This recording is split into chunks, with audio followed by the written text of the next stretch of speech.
What's good, everybody? Welcome to the Clearly Distorted Podcast, the podcast where we discuss our clearly thought out ideas shared through our distorted lenses. I am Damien, aka the Shower God, or the Devil's Advocate. That is Julian, aka the Prolific Hater, and we're still working on another nickname for him. And also, aka the Cock of the Walk. Yeah, there you Dame, go. have you rethought your position on this? No, I mean, I like the way that just happened. You could, I need you to introduce me. So I'm gonna give you another name for you to say. If you can't do Cock of the Walk, I got another one. Okay. What you got? My Globule Prince.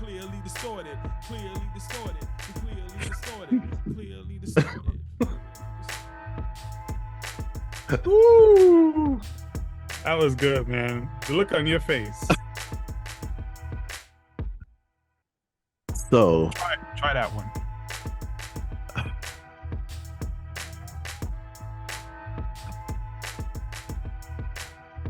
So what? Globule Prince, or I prefer you to say my Globule Prince. No, that's definitely not gonna happen. The Globule Prince. Prince, yeah. Okay. Can't elaborate. No, I don't. All right. Well, there you have it. What he just Cock said. of the Walk and the Globule Prince. And Prolific Hater. Is going nowhere. All right, let's go. Huh? Oh, I'm just saying, let's go. What you got going, man? How's it been? It's been good. Everything's good. Just obviously Patricia's not here once again. I had a few people reach out to me concerned about her and her family. Same here.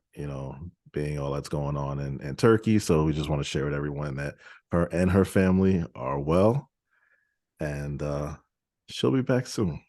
Safe, and but she'll be back soon. And Patricia, if you're watching, we miss you, and just take your time. We'll be here. We ain't going nowhere. It's episode 17.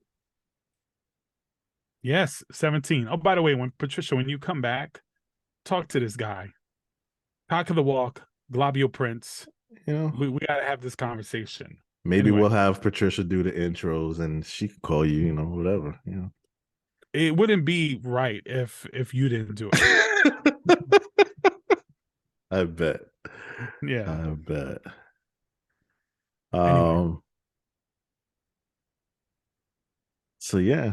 What's going on with you, man? Anything new with you? No. We go through this every week, and every time the question comes, I'm never prepared for it. And then after the podcast, I'm like, I could have said this, and I could have said I did that, and it's always the same thing, because my brain, what I got going for the week is work, more work, and then gym, and then food in between, and that's really like been it. So yeah. When you ask me, I'm usually totally not prepared, but it's usually the same answer. Oh yeah, nothing. It's good. Same How about here. you? It's same. Same thing. And I'll get off and I'll be like, oh, I could have talked about this. Yeah. Mine is always too focused on so many other things. Nothing special to write home about. But we're here. A lot going on in the world. Yes, a lot going on in the world. Today, I should say this episode, it's going to be a little different. Yes. We have a podcast first. Mm-hmm. Our first guest. We're going to be talking to Louis from Xpress Tax Refund, and AKA the tax Louis guy. the tax guy. Louis the tax guy. Yeah, he's going to be joining us soon. We're going to be going over some common tax questions, things that will probably help the average person out there. And if you have more questions, certainly feel free to reach out to him. You can also catch him on ABC Action News in the Morning Blend Show, which is at 10 a.m. He'll be on Tuesdays for Tuesday Tax Day. So yeah, Tuesday, 10 a.m., ABC Action News and the Morning Blend Show, where he'll be answering all kind of questions there. Or stop by the office, give him a call, and he'll be glad to help you out. And his information will be on the screen right about now. So I'll keep that on there for you guys, so you can reach out if need be. Yeah. So what's up, everyone? We have our first guest here. This is Louis, the tax guy. And we are approaching tax season pretty soon. So we figured we'd do like a little we're in it. public service. And you can tell you're a late filer. You're a late filer. I'm a late filer. No, actually, I have my appointment, but I don't even know when it is. So yeah, I'm one of those guys. Yeah. So it's officially here, tax season. Yeah. And I'm sure some of you have some questions. So Daym and I, we brought in someone who knows this stuff. So Daym, I'll let you kick it off. You got any questions for Louis the tax guy? Actually, let's start off introducing you. So if you could just give us a little bit of your background and what you do. My name's Louis Montanez. People that know me call me Louis, Lou Rock. Just a hometown name that I've had for a while. Me and Damien, we've known each other for over 15 years, maybe something like that. There. Yeah. A little bit of my background. I got a associate's degree in accounting, bachelor's in finance. Been doing taxes now for the past 6 years or so. Got our office over on Hillsborough Avenue, Town and Country, Tampa. It's been pretty successful. Can't complain. Everything's gone really well. And what's the name of your business? It is Xpress Tax Refund. Xpress Tax Refund. No E, just XPRESS Tax Refund. Yep. So you guys heard that. If you're in the Tampa area, check out Louis the tax guy. XTR, baby. Yeah. And you'll see us, you'll find us on Google. We got nothing but 5-star reviews. We had a 1-star review one time, and that was because the guy didn't like that we put flyers on the on the cars in the parking lot. So he took it upon himself to say how much he didn't like it, and he even noted it could be a good company, but and I had to respond. I'm like, but people are gonna be stupid, like Julian said sometimes, man. People gonna be. You don't get that one. You know what? You got to get it out of the way. You know, because when you see a perfect 5.0 up there, it looks a little suspicious. So you got your 4.9. No, it's 5, bro. Still a 5? 5, still a 5. Well, for a while it was, because this is like the first or second year that happened, and the 5 stars just drained it out. We're at we're over 300 5 stars. Oh, yeah. I guess you got to get up there to average that. Well, out. it went back to 5 after probably maybe 150. It went back to 5 because it was like that 1 star just fucking brought it down to 4.8 or some shit like that. And imagine if you would have put refrigerator magnets on the cars. Probably would have lost his shit for real. Man. And then it was our fault, right? Because the people that throw them on the ground, it's our fault because we put them on their car. No, it's the people that threw them on the ground. Yeah. They're the ones that are littering. That's what it is. I mean? Maybe he just has a pet peeve with litter he bugs. Does. He said that it was just a personal pet peeve of his, the flyers on the cars. And I said, well, I'm sorry that that's your pet peeve, but you're kind of denying these people information to a service. You know what I mean? That they may otherwise might want. And because of your pet peeve, now they just missed out on a good service. Look, there's no way around it. Nobody likes dealing with tax and tax issues and tax people's flyers and all of that. So unless they're getting a $9,000 refund, and then they're like, "Hey, I'll take this." Yeah, they got 5 kids and stuff, and deductions. These days everybody's got a side hustle, and but probably don't know what to do at the end of the year. Do Yeah. they have to report it? Is there a certain amount they, what, how I does mean, so with self-employment, right? Self-employment, if you make over $400, you got to report it. So okay. if you made over $400, it's required that you report it. And yeah, but with that $400, you got expenses that you can add to it. So, if you're a W-2 employee and you got a side hustle, right? So on that same tax return, you got, let's say, 40,000 on a W-2 income, and then you got this Schedule C because all that profit and loss goes on a Schedule C on the same personal, individual 1040. So now you got a loss, and it'll go against any other income that you have on your tax return. So when you come to look at it, you may be actually benefiting from claiming that loss, claiming those expenses, claiming that mileage that you drove to do whatever business that you had to do. Right.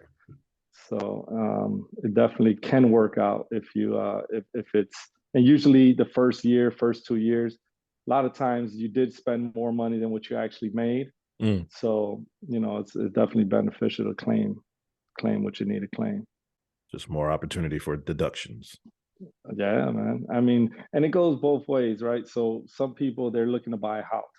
They want to show all the money that they can show. Right. But what happens is when they say, oh yeah, just put this expense, put that expense, and I'm like, well, you're going to lower your adjusted gross income once you start putting expenses. Yeah. So it's either you got to bite the bullet, or like refunds and high income don't go hand in hand. So you got to pick one. You want to show high income, forget about the refund. Right.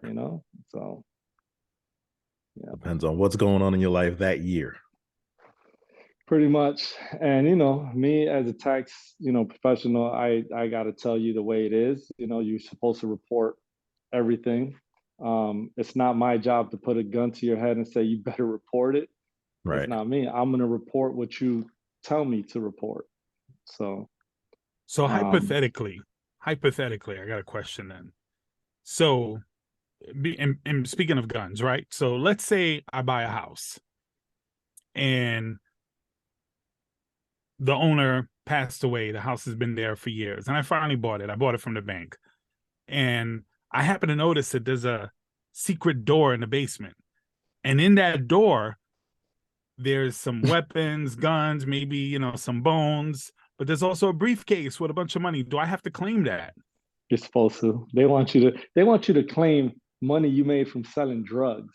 Like they want you to claim every dollar that you make. No lie. And I've read IRS articles saying you have to report your gambling winnings, your illegal activities, earnings from illegal activities, everything you're supposed to. They want you to, and they got to put it in there, right? Because you're supposed to claim everything. But yeah, they want you to everything. That not is... like people are gonna do it, but Yeah, I'm curious how many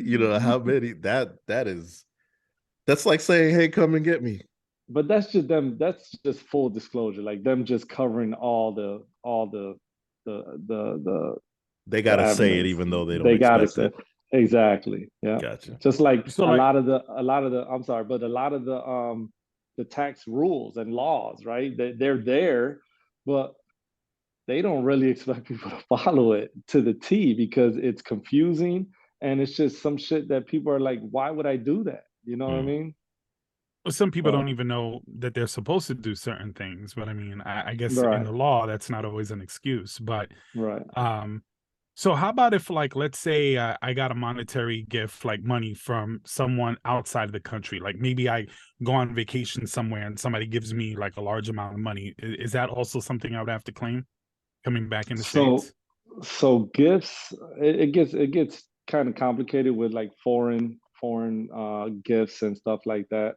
But gifts are supposed to be reported as far as on the person giving the gift.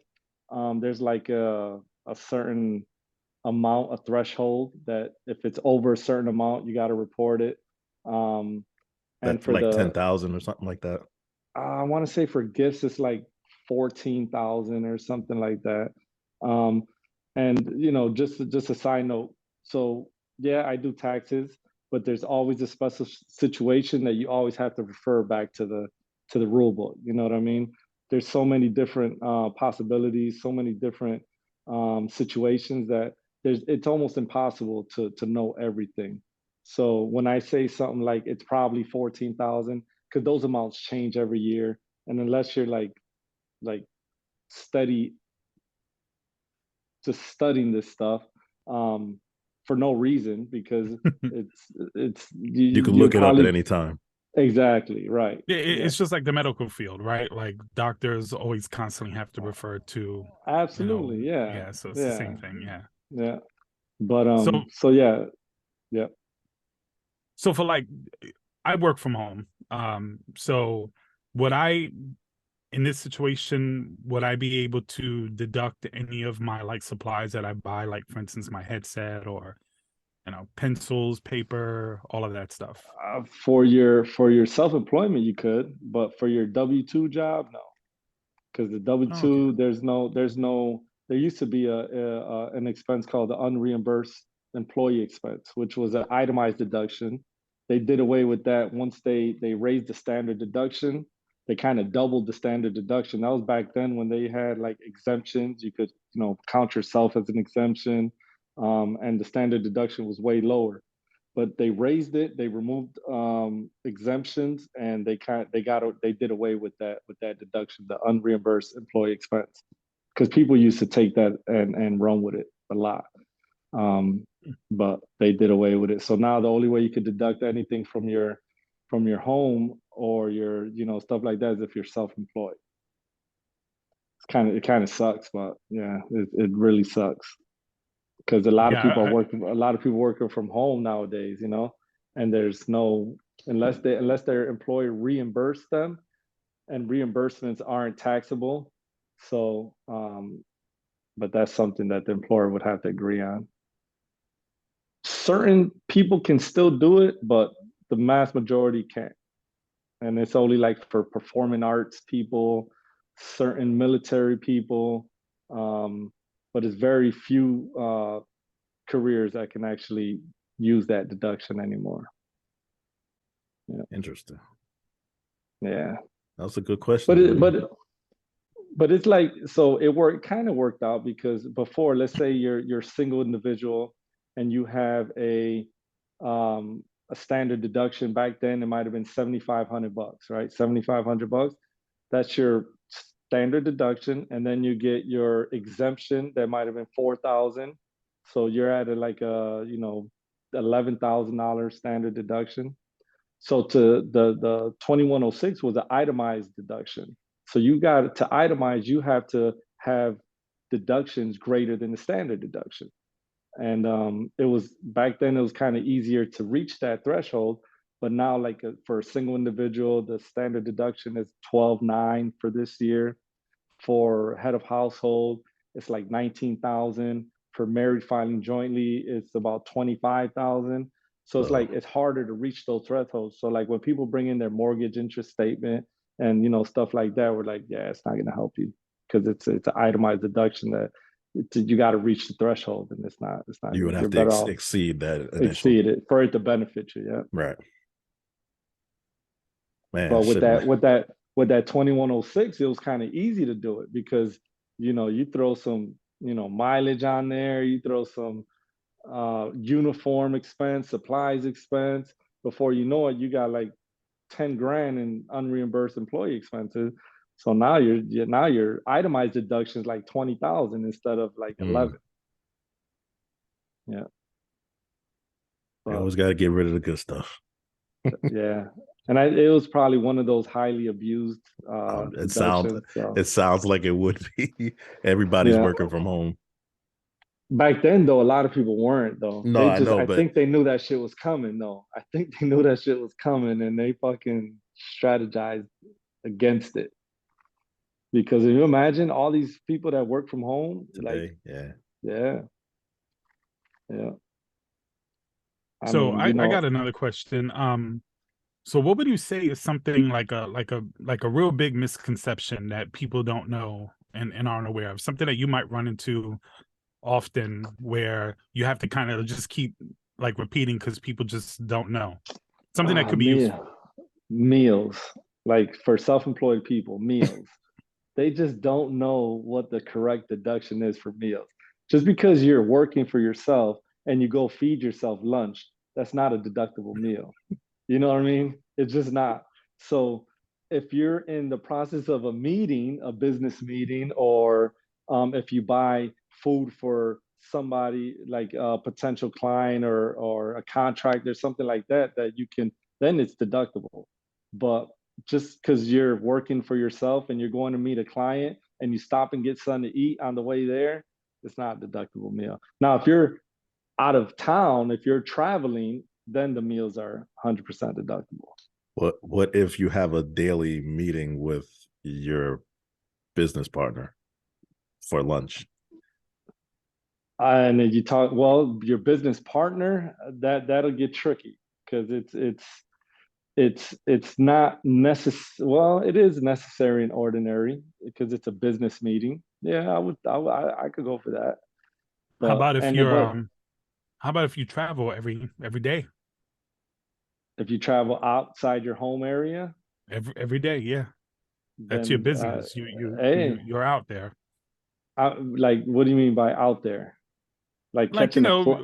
you could be in Orlando one day and then Georgia the next day and the Yeah, Keys in the next day. Yeah. yeah. As long as it's for business, as long as because the meals deduction is one of the most scrutinized deductions because of people not knowing and just hey, just put it on the business card, put it on. You know what I mean? It's very highly abused and it's a lot of good record keeping is required for that. Like even when my clients come, even if they had really high legitimate meals deduction, I would tone it down a little just to avoid the whole audit because it could spark a whole audit for everything else that's on that return, and then it's just pain in the ass.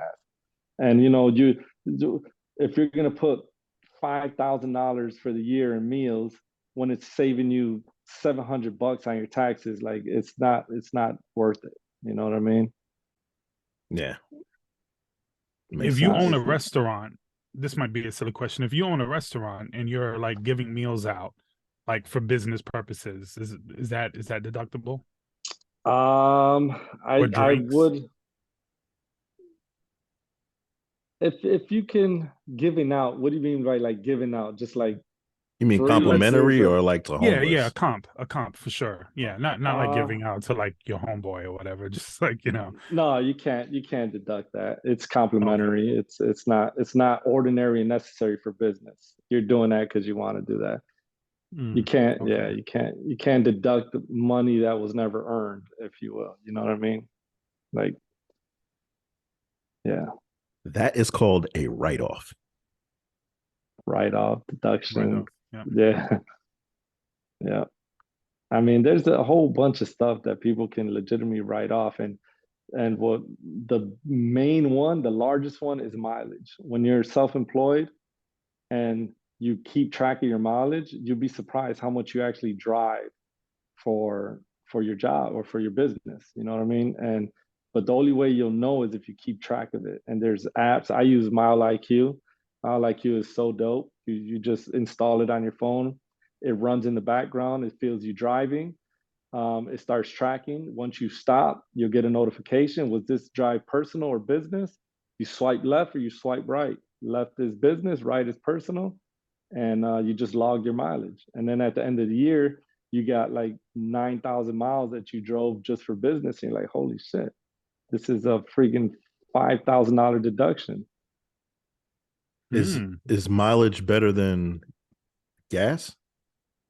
Yeah, it definitely is because mileage takes into account everything that has to do with the car. It has to do with it's your depreciation, it's your gas, it's your maintenance, it's Mm. whatever. Because gas would be actual expense. You could take actual expense, and you could take standard mile deduction. But if you were to, let's say you drove for all year and you filled up once a week at $50 a week, right? So whatever the math is for that, right? You could do that math. I don't have a calculator, but then you say, okay, well, but I drove 9,000 miles, and the deduction for the standard is going to be way larger than what you spent in gas. Gotcha. You know what I mean? And then you have the issue of is it a personal use vehicle as well?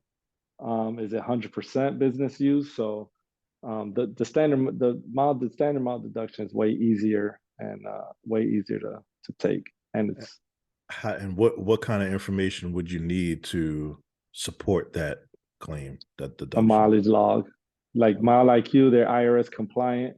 So if they ever ask for the log, you would just print it up and send it to them. It's easy as that. Now, you can make a hand log. There's nothing wrong with making a hand log, but the rule is you're supposed to take contemporaneous record of your mileage. So as it happens, you're supposed to take it. But there's no rule against going back and doing it it's just harder for you to go off the top of your head and say, damn, this day I drove this day I drove that. So you got to take it as it happens. Say you have a pool service and you pretty much drive the same route every week. That stuff. Would that person? That's 100% business use vehicle that you're driving. So everything that has to do with that vehicle is, you could either take the mile deduction or you could do actual expense. But for 100% used, vehicle, everything that has to do with that car is deductible. So your gas, then you would take depreciation on that, and you still might end up better with the standard mile deduction, because they give you like 25 cents a mile for depreciation. This year they split it in two. It's 58.5 cents for the first half of 2022, and it's 62.5 cents for the latter part of 2022, because of gas prices. They decided to up the standard mileage rate. So gas was high in that second part of the year. Yeah. They try to do something except fucking lower gas prices, right? Because our president fucking sucks. I'm joking, man. That was like a little. Hey, you're not part of that part of the podcast, so that's for later on. Yeah, and this is just a tax segment. My views would be totally arbitrary, bro. I'll just be like, fucking my world. This is the way it would be, and me and Damon go back and forth on that shit too. But Louis the tax guy disapproves. I disapprove. I disapprove. One real quick, right? So we're on this, and this is probably a topic that we're going to touch, but this year I'm seeing it a lot, right? The withholdings for W-2 employees.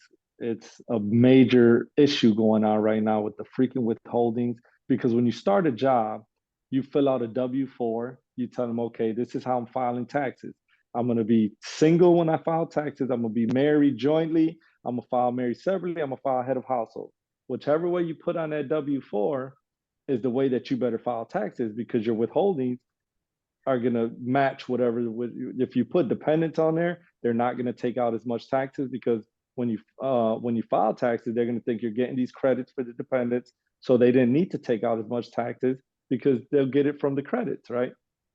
So always, and this is for all the viewers, make sure your W-4 is correct, because if not, you're going to find yourself short on your withholdings, your federal withholdings, and you're going to be pissed off come tax time, because we're seeing it a lot, bro. People have made like 60 G's and withheld $70, bro, and they didn't even know it. Like, I'm sure they're like, damn, my check is fat, but they ain't yeah, worried about it's either you keep your money now or you get it back later. But they don't understand that. So a lot of people don't see it that way, and that's the way we got to break it down. So, well, you got it throughout the year, right. And now it's time to pay it back. When I was on W-2s, I would do 0. And you should have, because that's the way you don't claim no dependents or anything. Yeah, that's how I always did it, 0. But then when you file, then wouldn't you claim? Well, Well, because that was when they had exemptions back then. Yeah, you could claim yourself one exemption for right. yourself. Yeah. So single one for a single. But now it's like, see, and that's another thing, right? They revamped the whole withholding schedule, and people are working off old W-4s from before they did that shit. So you know what I mean? So they're still working off the, single with one now, but instead of one exemption, now it's one dependent. So they just automatically converted that shit into one dependent. So they didn't take out shit when they were supposed to. And it's W-4s, man, are like the devil right now, bro. W-4s are the devil right now. That's the quote. Hey, go to your HR department and make sure you filed yours correctly. Oh man, listen, almost every person that we've seen, I say about 80% of people that we've seen this year, their withholdings are jacked up. They're like bad.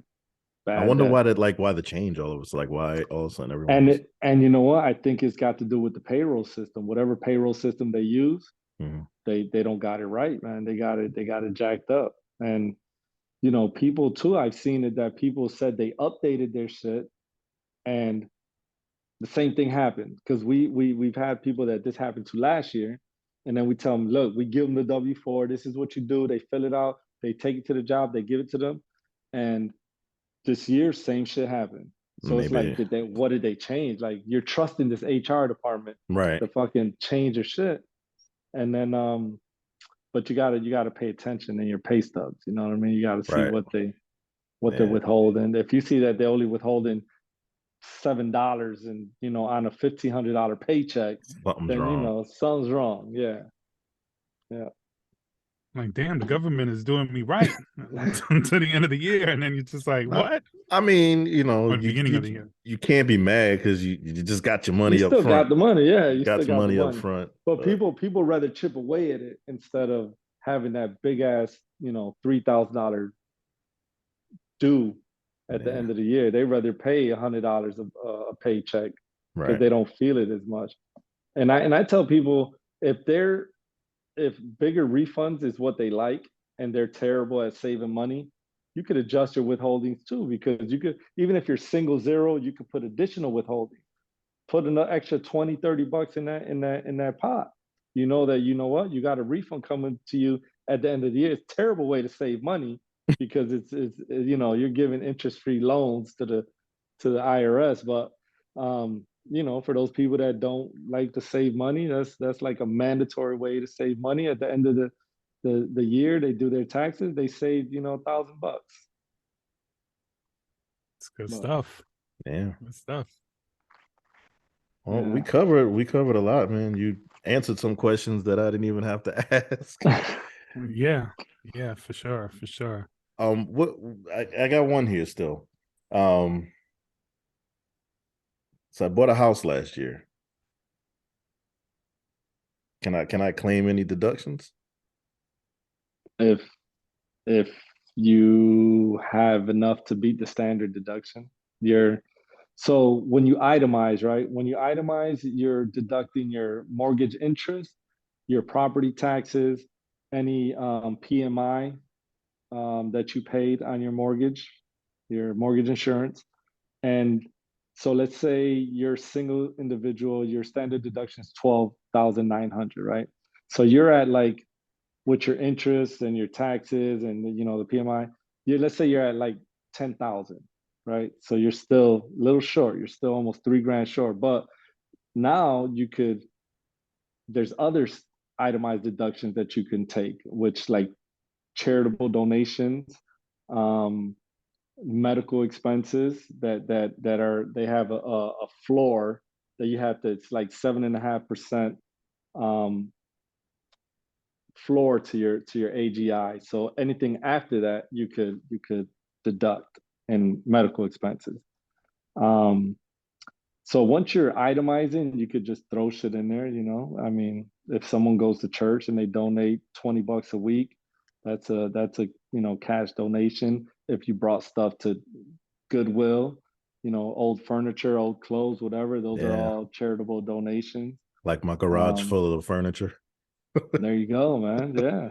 And you put a value on it, right? So you paid you paid 5,000 for that stuff, and then it asks, okay, so you donated it. This is the amount that you're gonna donate it at, right? Right. Because the Goodwill gives you a blank ticket, and they say, Yes. so you just use like comparative sales, and you say, you know what, I could have sold that stuff for $2,000, so you deduct the $2,000. Nice. Yeah, but we rarely itemize now. I did one, and that was just because she made a lot of money and she had a lot, and she had a mortgage, she had high interest, high property taxes, so I was able to itemize. But you hardly see anybody itemizing these days. The standard deduction is so high, especially for people with kids. Head of household, it's like almost $19,000 standard deduction. Sounds like a bunch of Scrooges to me, man. Yeah. Nobody's giving away furniture. Everybody's trying to sell their shit. Yeah. No, for keep real. it. Yeah. That's interesting. You don't see too much of that. So I'm sure, you got a lot of return customers and you hear all of these stories. What's the most common and what's the craziest thing you've heard people do with their tax returns every year? Oh man. Because it's like you say, a lot of people use it as a savings. For the girls, they're going to Colombia. They're going to Colombia, they're going to Miami, they're getting that done. Yeah, that's probably what they're looking forward to. The guys really don't claim kids like that. It's always girls getting the refund. It's always women getting the big refunds. But what's some crazy shit that I hear too, though? So they don't get a big refund. They're like, man, why did I work so much? Why did I make so much money? And I'm like, really? Like, so you made good money, right? Yeah. Trust me, bro. They fucking say this shit. They'd rather make less money to get a bigger return. Yes, bro. I don't get it. And none of us will get it. I once I break it down to them, then they're like, yeah, you're right, because they just thinking that big chunk of money at once. But you made, let's say, 60 grand, right? At 60 grand, you don't qualify for no earned income credit. So, but the last year they made about 40 grand, but they qualify for some earned income credit then, right? So their refund was bigger, obviously. And now this year they're like, man, for that, why did I work? Why did I make an extra 20 grand? I know, right? Right. And it happens a lot, bro. That is amazing. It happens a lot. Some people just think fast and they don't take some time to think like, damn, maybe I was better off making the 20,000 instead of this, little. Because their refund couldn't have been that big, right? It couldn't have been more than. I mean, there's people that have went from like $8,000-$9,000 refunds to like 2,000. Well, they're but it ain't 20,000. I had a dude, bro. A dude had like 8 dependents, and last year with all the COVID credits and everything, bro, his refund was $35,000, bro. I shit you not.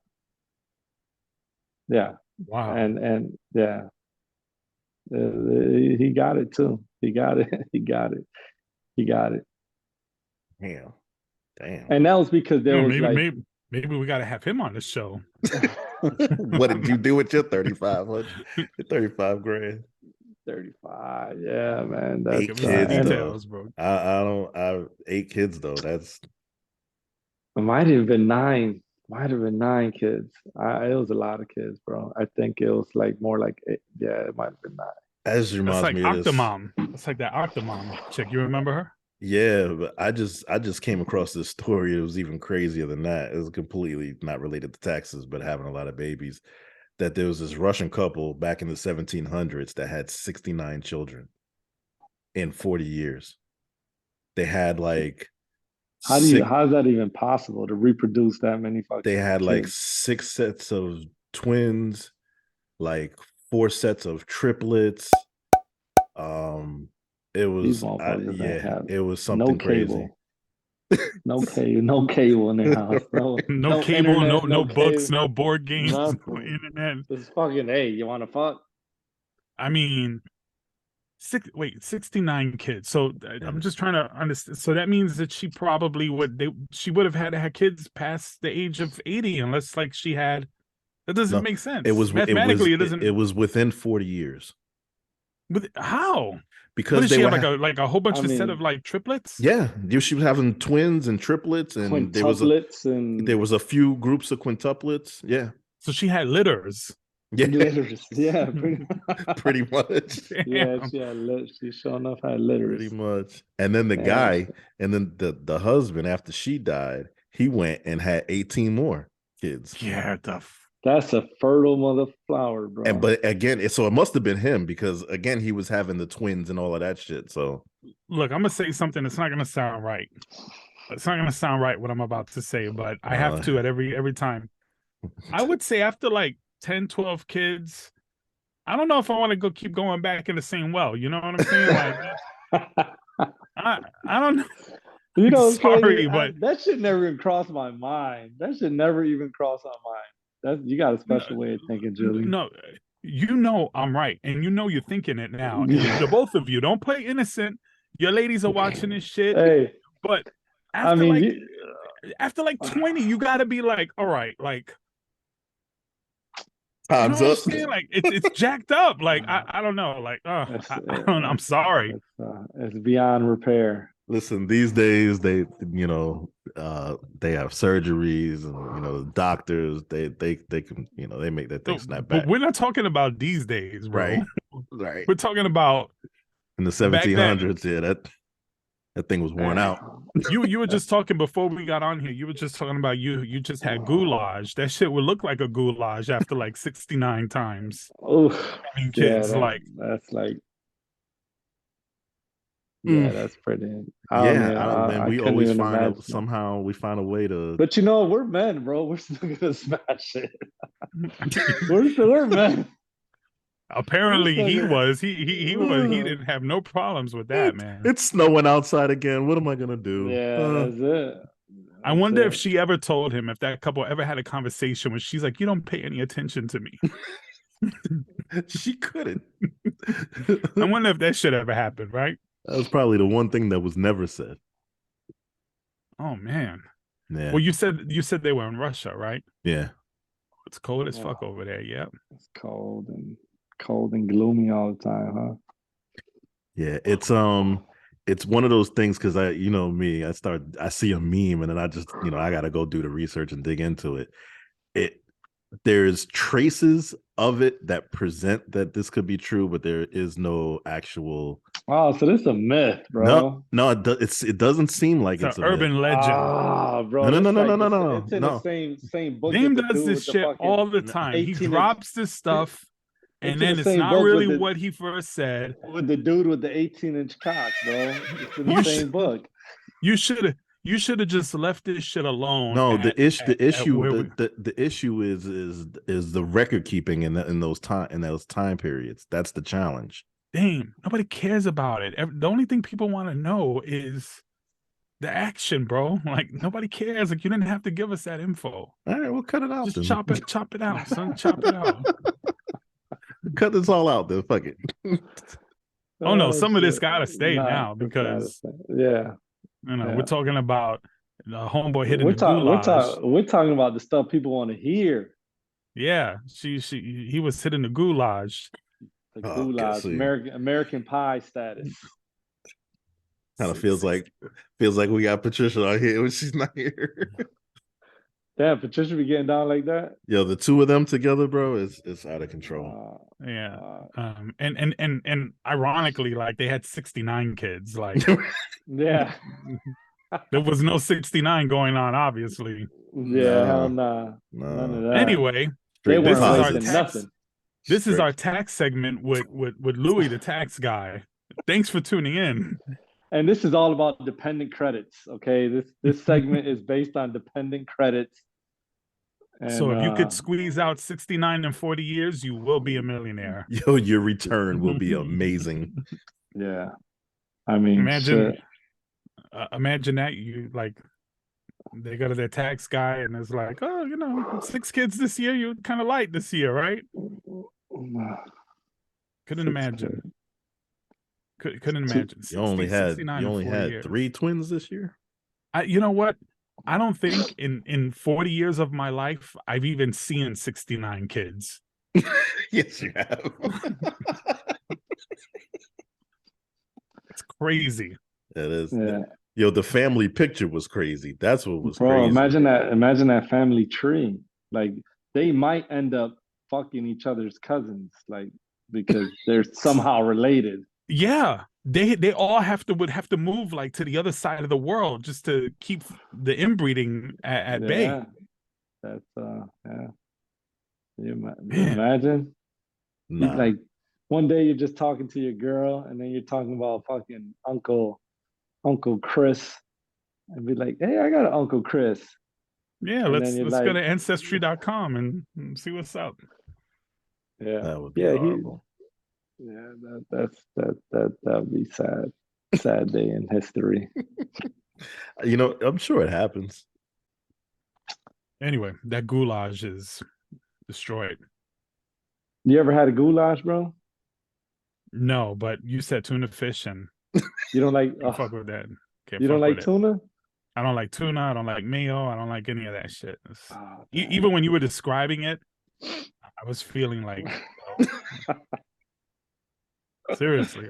I was like, oh, this thing gonna go too well. Louis the tax guy is it's killing good. my whole vibe. It's killing my whole vibe with that. That was my dinner for the night. That hit the spot.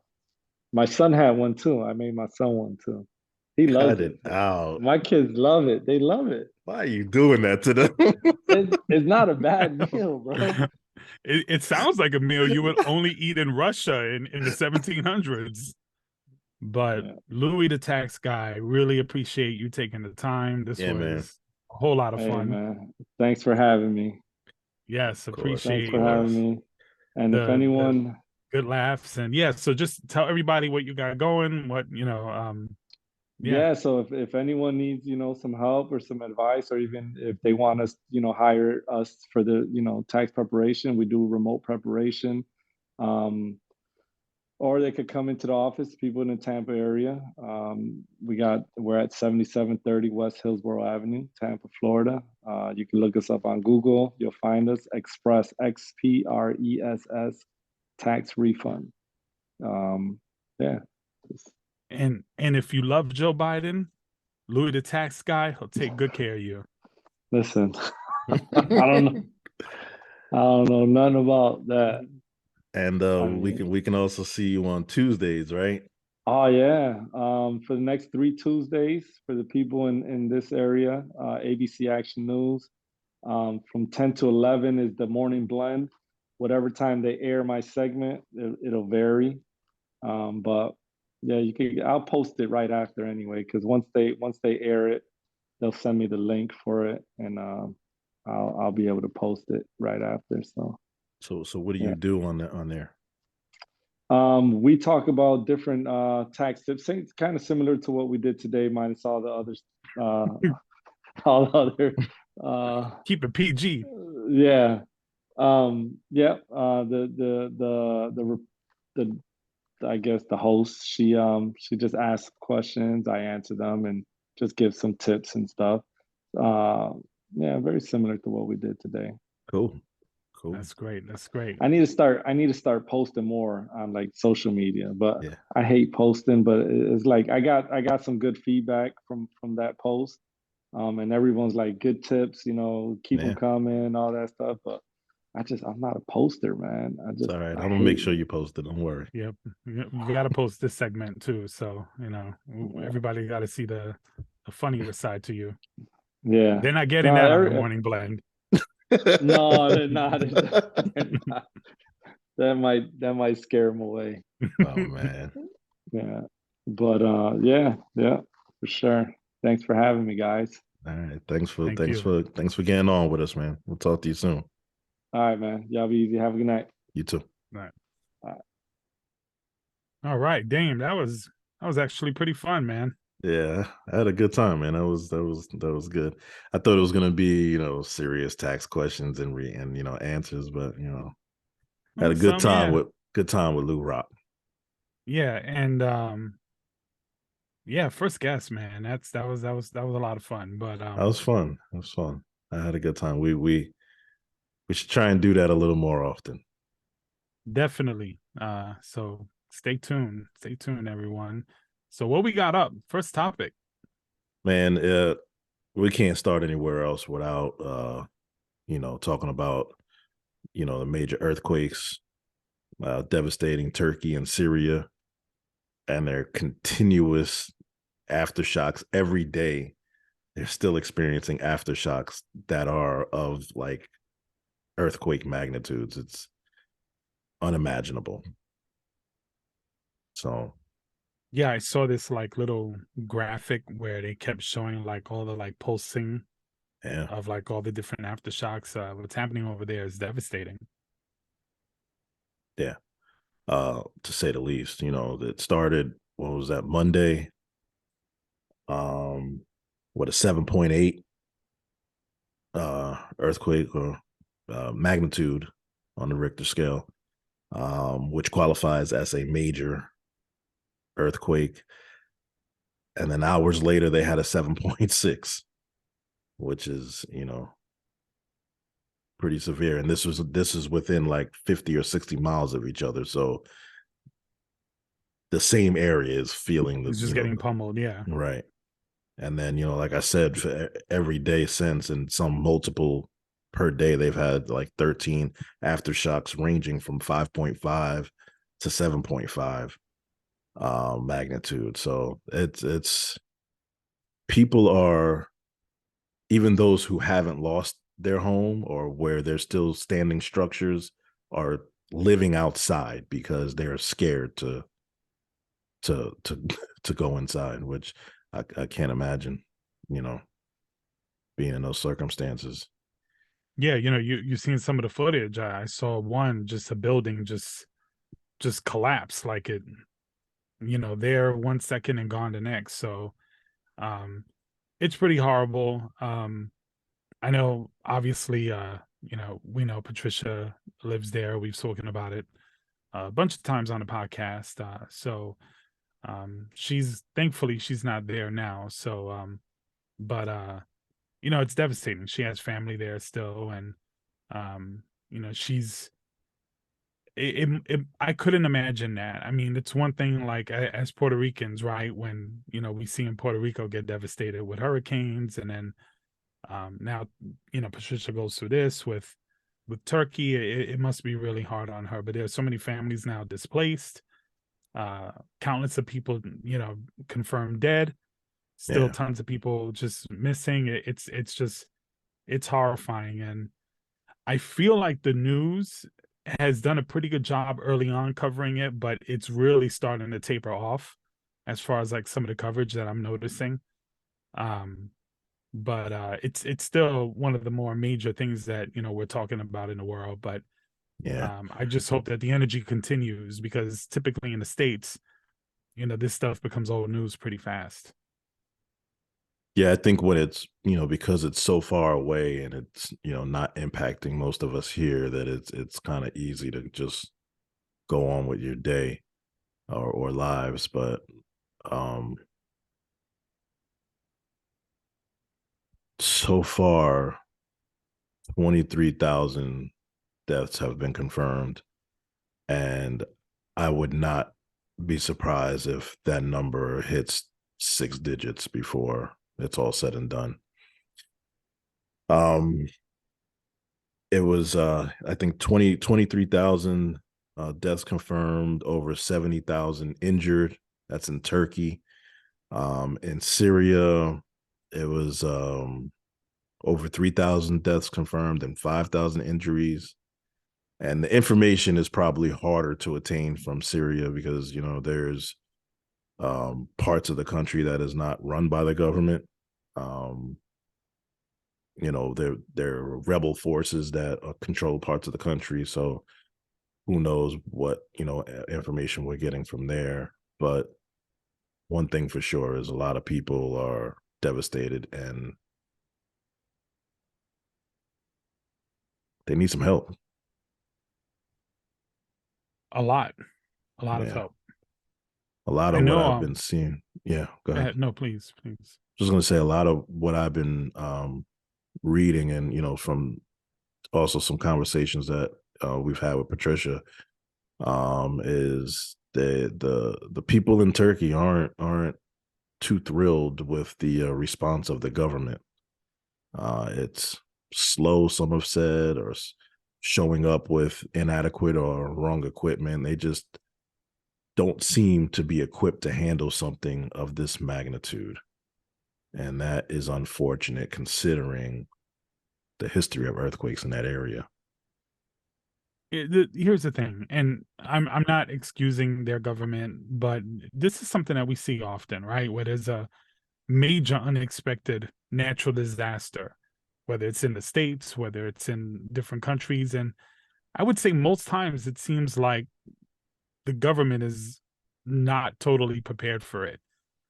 Sometimes worse than others, right? And depending on what the disaster was. Yeah. In this situation, considering the history in the region, you would think that they would be more prepared. But it's one of those things. I feel like human beings by nature, we're more reactionary than anything. It's takes a lot of discipline, a lot of convincing, and a lot of other things to be totally prepared for things of this nature. So you know, I don't want to sound cliche and sound like a typical American with the thoughts and prayers and stuff, but if there's a way you can donate or give money, you know, there's a lot of different methods and ways you can go about doing that. But yeah, it's all I really got. Like, it's pretty horrifying. Yeah. I mean, you know, I don't want to.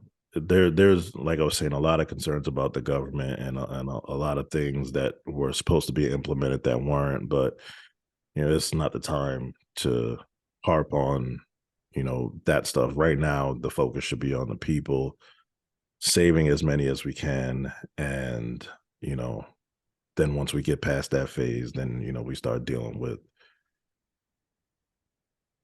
responses and right and yeah, again, I feel like it's just human nature. We do this all over the world. It's not exclusive to Turkey, and it won't be the last time it happens in the world where some major event happens and everyone's just kind of standing around like, how did this go wrong? So we see that evidence every day with climate change and the small things, the small warning signs that we're getting, and we're just not doing anything about. So, right. You know, when we're, you know, knee deep in water, you know, in the state of Florida, you know, there'll be a lot of, we should have right. done this, X, Y, and Z. But as far as Turkey is concerned,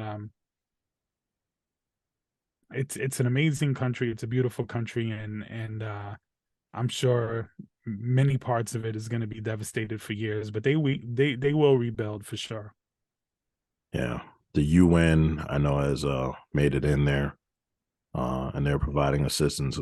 I think Turkey only had like 20,000 people designated to, you know, assist in this, and I'm sure they need a lot more than that. So the UN is there, and then, you know, I'm sure Red Cross and other charities are gonna, you know, be getting boots on the ground and helping to get these people out. So has the states offered anything? Have you heard anything of Biden mentioning it?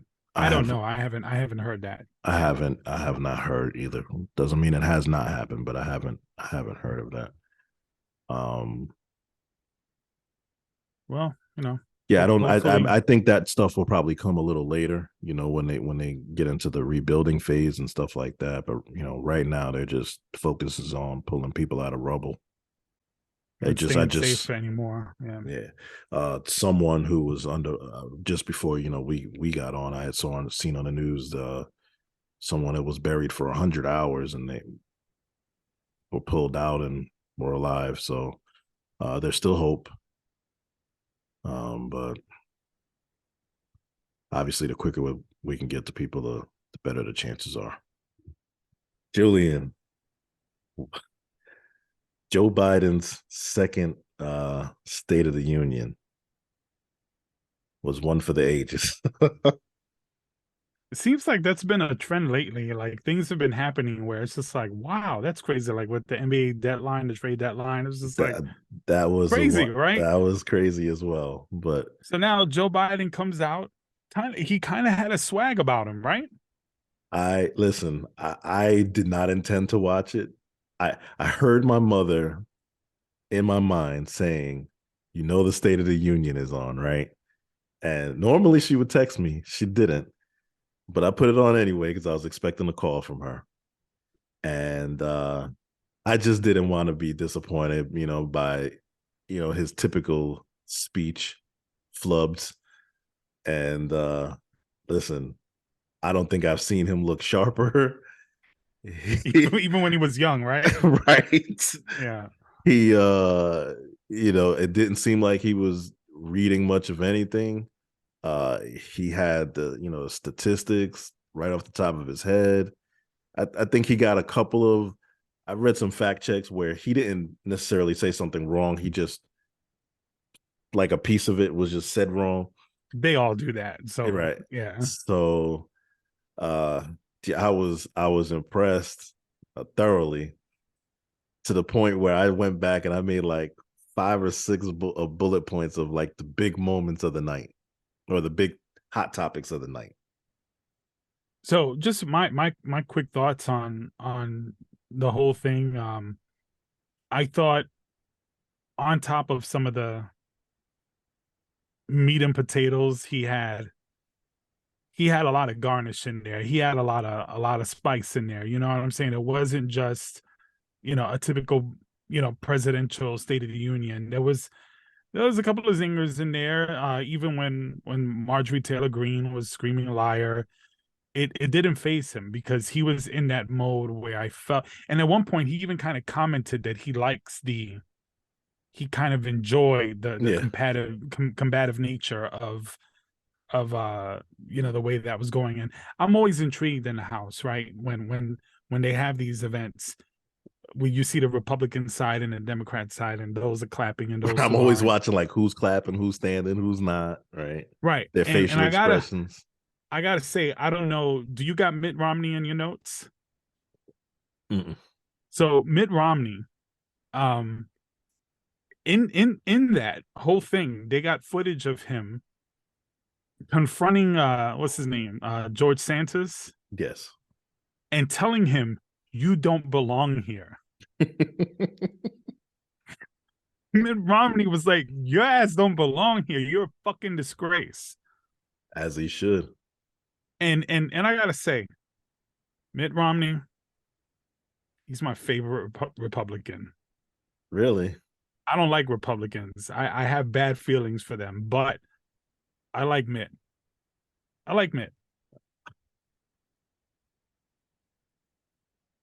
I'll never fucking vote for him ever, but I like the guy. Listen, that is about that. That's like a vote coming from you.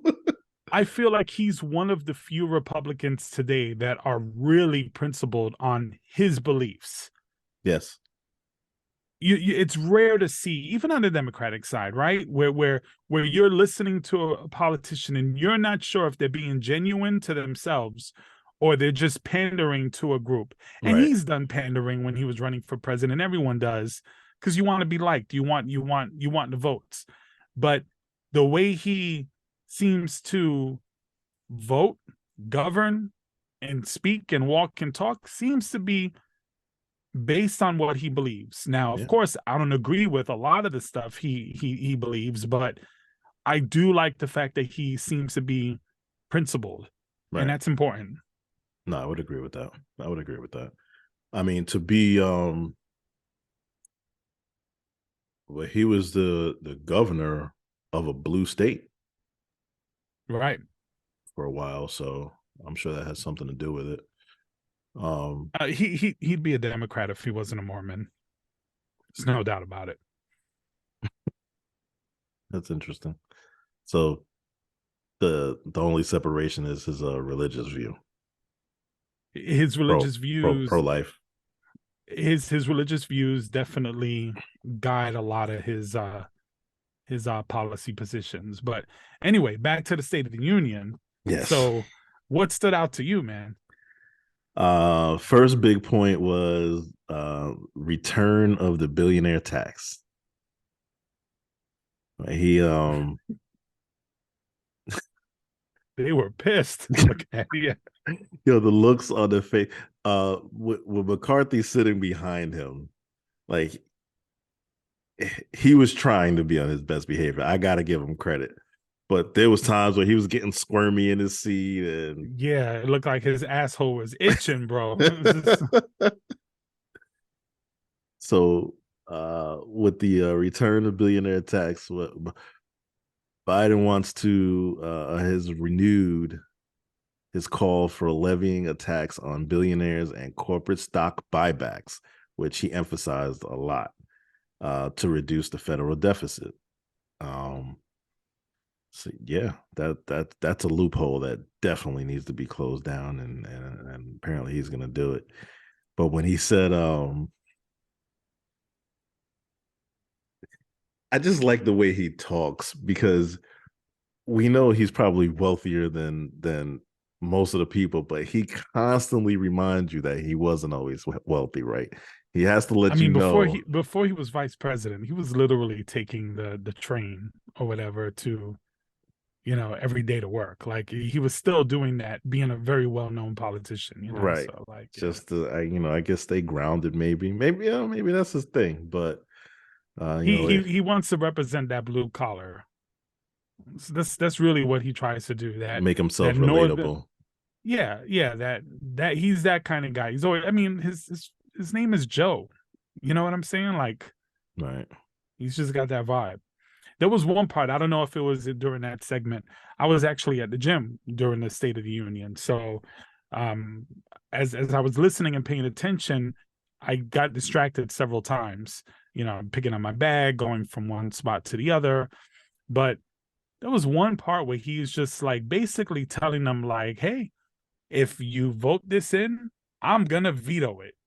So basically, don't waste your time. Like, that was I didn't. That was the big finale. Oh, sorry. Let's keep going. That was when it got real spicy. I've never seen nothing like that at the State of the Union. But yeah, it was the equivalent of just bring it, bitch. Yeah. Game on. An interesting one that I hadn't really, heard much fuss about, but he made a big deal about was the war on junk fees. Yes. These junk fees from banks, airlines, cable companies, and other industries that, the added surprise cost. He ain't with it. Fees, and everybody can attest to this, every American, right or left, they've gotten out of control. You work for a company and you can't leave and go work for another company that does the same thing for a certain period of time. He stated something in there, and that's when they started booing. And he had stated it was McDonald's or something like that. If you work for like McDonald's and then you got a Burger King, you're going to be charged like this X amount of money, and they lost their shit, which I've never heard of that for McDonald's and Burger King, but I've heard that with other like non-competitive kind of agreements you might have to sign. Yeah, he misspoke on that one. That was one of the places where he misspoke. And the law actually doesn't exist anymore, but it does. It's just not really used anymore. But Joe Biden is just basically saying, hey, we don't want that shit, son. Like, we don't want it. Right. That was it. People should be able to go work wherever they want to work. And that's right. That. Because, that's some shit Republicans would support. And even if that's not the case, he's painting that picture, and this is what they do all the time. This is why I say on the left, like, we got to keep doing shit like that. Make them become defensive. We're the ones always defensive. Right. Donald Trump comes out there, when he was president, he makes all these wild accusations about the left. And all CNN and MSNBC are doing is fact checking this shit left and right. And literally there's no offense on our side. So I'm glad. I would have made up more shit if I was Biden. So yeah, he wants to eliminate the junk fees, and then after that, he had talked about antitrust, and that he issued an executive order. And antitrust being like with the pharmaceutical companies, or these medical companies that just charge whatever they want to charge because they're the biggest one in the industry, or they're the only one in the industry.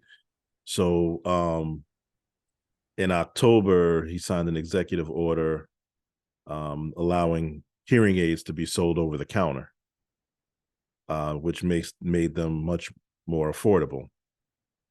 And he wants to expand that.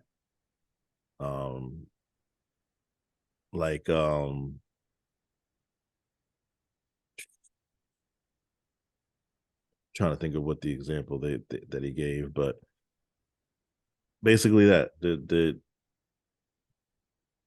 it said capitalism without competition is not capitalism, it's extortion. Those were his words. So that was a good one. Yeah, that was a good one. And it's true. So many companies have monopolies on, like, I've never understood like why do cable companies always have monopolies in certain areas, right? Like, why? How is that allowed? How is that even like fair? It kind of forces you had like 2 or 3 providers max that you could choose from. But yeah, that was a really good part of the speech. And then he got into labor and wages, and that's when that, like you were talking about earlier, where the non-compete came up.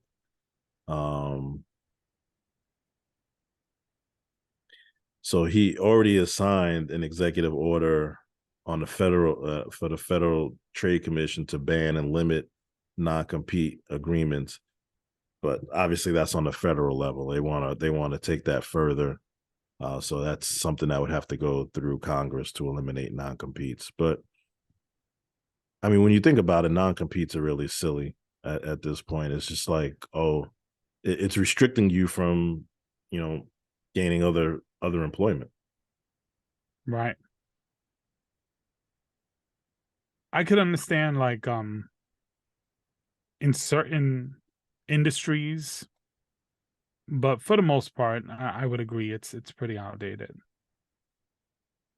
Then he got into expanding the insulin price cap.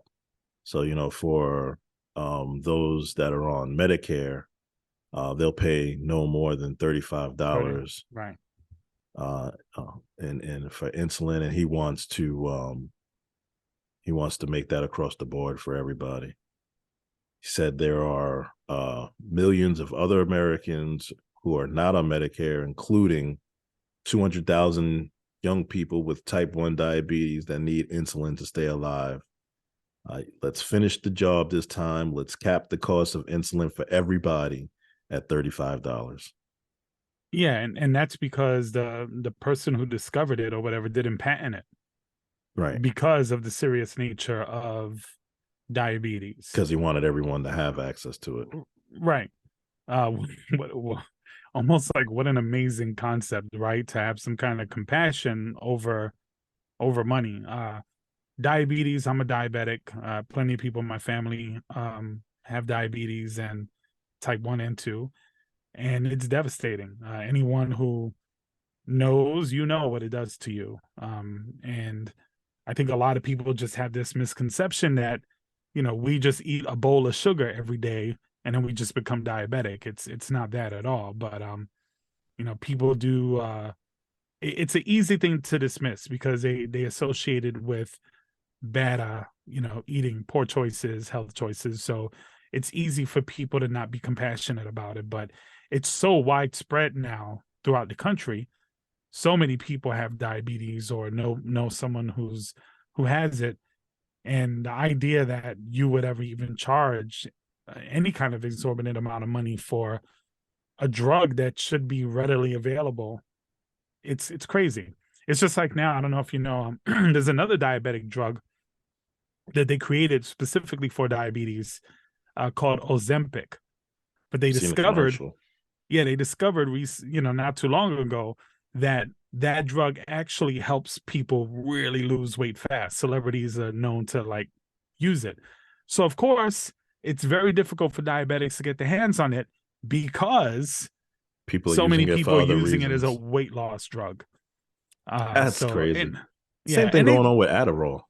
Yeah, it's pretty wild, man. That is crazy. Big pharma. Yeah. There's so many things wrong with it, even from the consumer point of view. He was saying, that it costs somewhere around $9 or $10, including the packaging, and then being sold for hundreds of dollars, a month for people to survive on is just ridiculous. So hopefully, it just doesn't make any sense to why are we the only country that pays so much money for our pharmaceutical, for pharmaceutical products? Other countries pay minute amounts of, because I think the easy answer is because we live in a culture of get yours, profit over everything. Over everything. Yeah.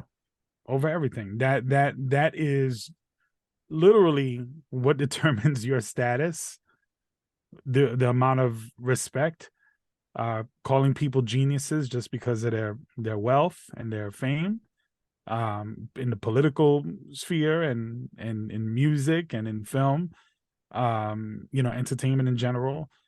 We tend to praise people with a lot of money. We put them on these pedestals they don't belong on. So that's why.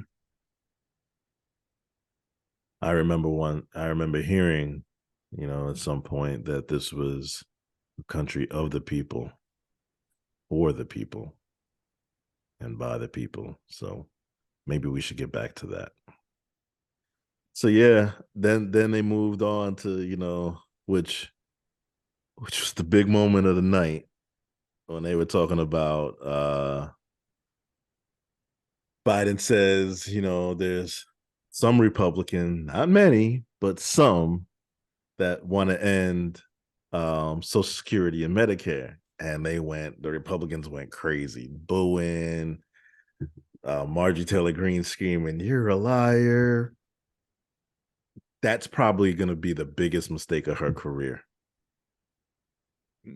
Why?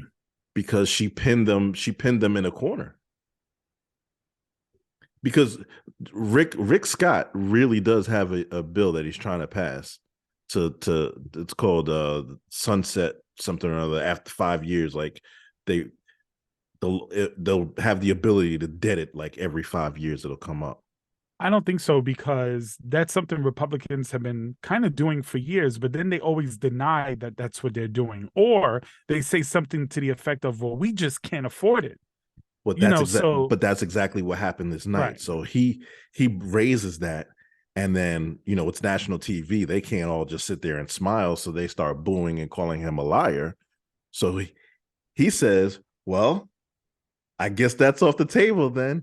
Right. And the part where he was definitely setting them up to see, he was seeing, if they would take the bait, because I definitely caught that part, because he was like, so he kept saying that, so we will agree that, can we finally agree that Medicare is off the table?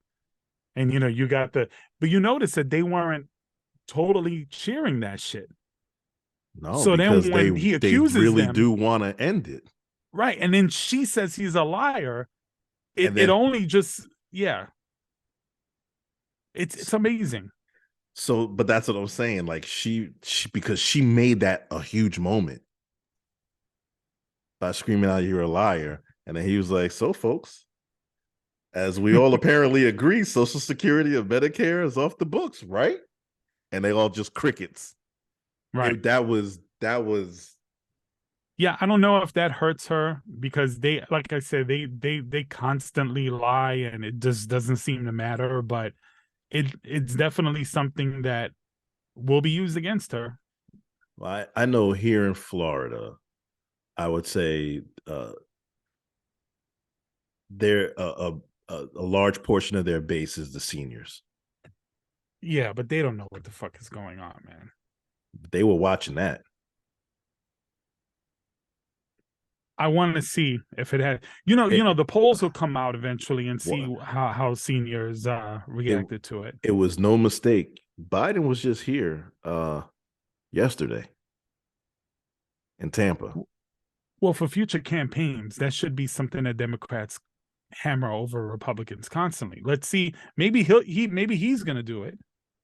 Maybe that's why he's, maybe this is sort of a calculated plan. But we'll see. I don't see too many Democrats really having that kind of strength and going after them. And just for the record, just so everyone's clear, American citizens pay for the Social Security. It does not come out of the federal budget. It does not contribute to the deficit at all. Zero. So this argument that they make that we're spending too much money, we gotta make cuts. They don't want to pay it back. Yeah. Is that being fiscally conservative, or is that being basically thieves? It can't be fiscally conservative because it's not their money. It's not No, coming.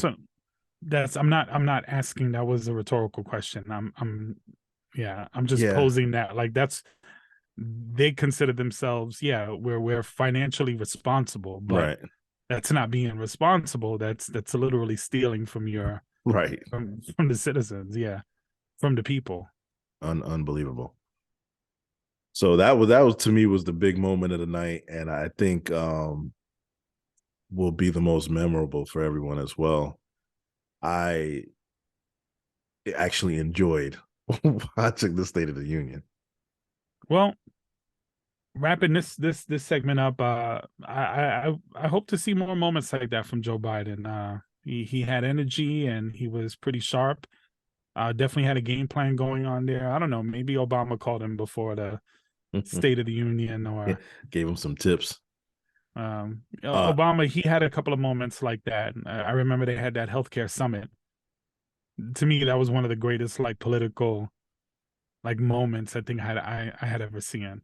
And he got up there and basically slammed every Republican one by one.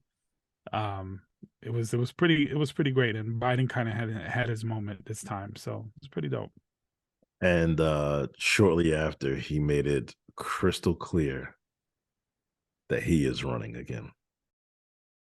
While we're on the presidential topic, and you kind of led into it earlier, your favorability of Mitt Romney. I know you said you would never vote for him, but what do you think about Liz Cheney running for president? I don't think about it. So think about it.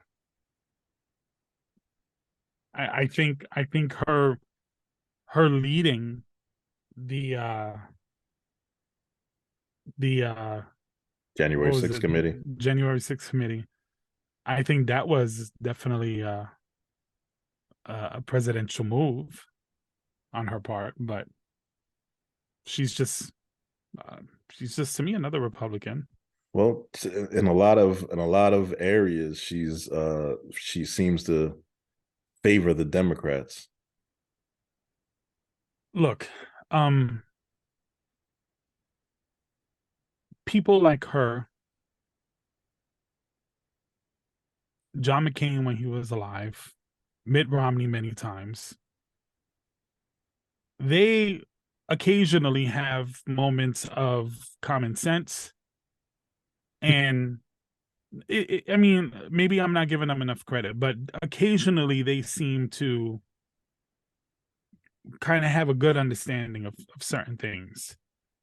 But they are still so far right to where I'm at that the idea of it still scares me. It repulses me. The idea of any Republican in any capacity, just because you are okay on a couple of things, you'll just stay the fuck away from me. I don't want to have nothing to do with you and your belief system. So, I don't think too much about her. Interesting. What do you think? I don't know. Was that your question for me? Yeah. Oh, I was expecting something way harder than that. Okay. No.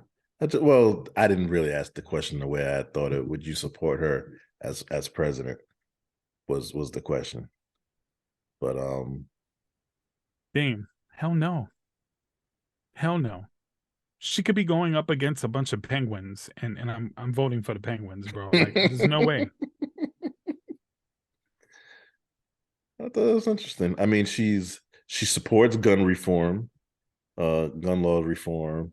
Obviously she's anti-Trump, and the election was legitimate. Where she stands on the September.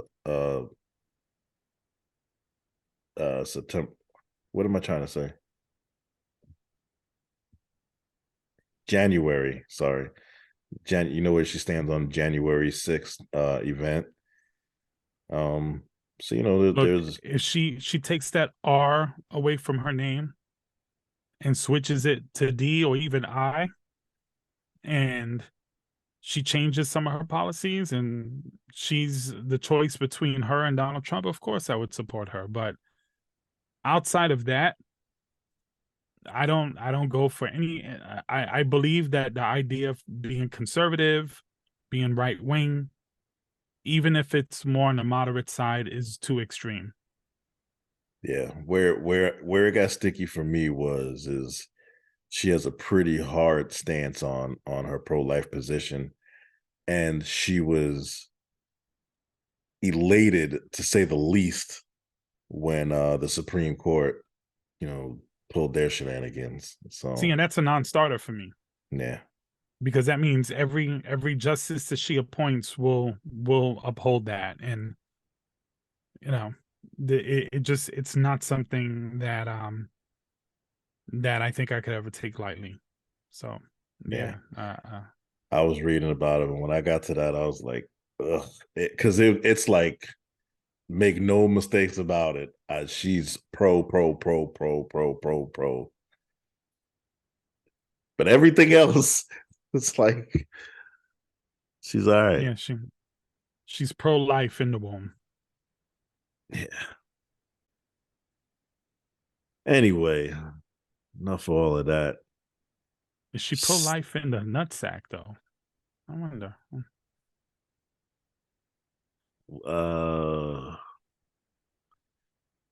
Yeah, I think fertilization has to take place first for there to be life. They are alive.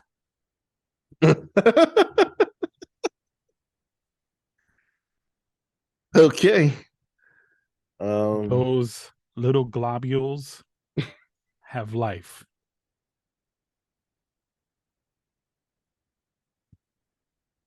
I'm leaving it alone. It's like a big plate of goulash. So I don't normally watch the Can- Grammys. Can you hear them stirring it? No, stop it. Can you hear the sound of the goulash just being stirred? What's wrong with you? Like the mac and cheese. Can you hear that? Couldn't hear a sound. You looked crazy as hell. So let's try again. No, I can't hear that. It just looked like you was sucking your microphone. I was making sucking sounds. Didn't hear a thing. And you should not do that either. Why? I don't know. It's kind of fun, actually. All right. Let's try this Try it, again. Daym. No, what I'm going to try is the next segment. Oh, okay. Sorry about that.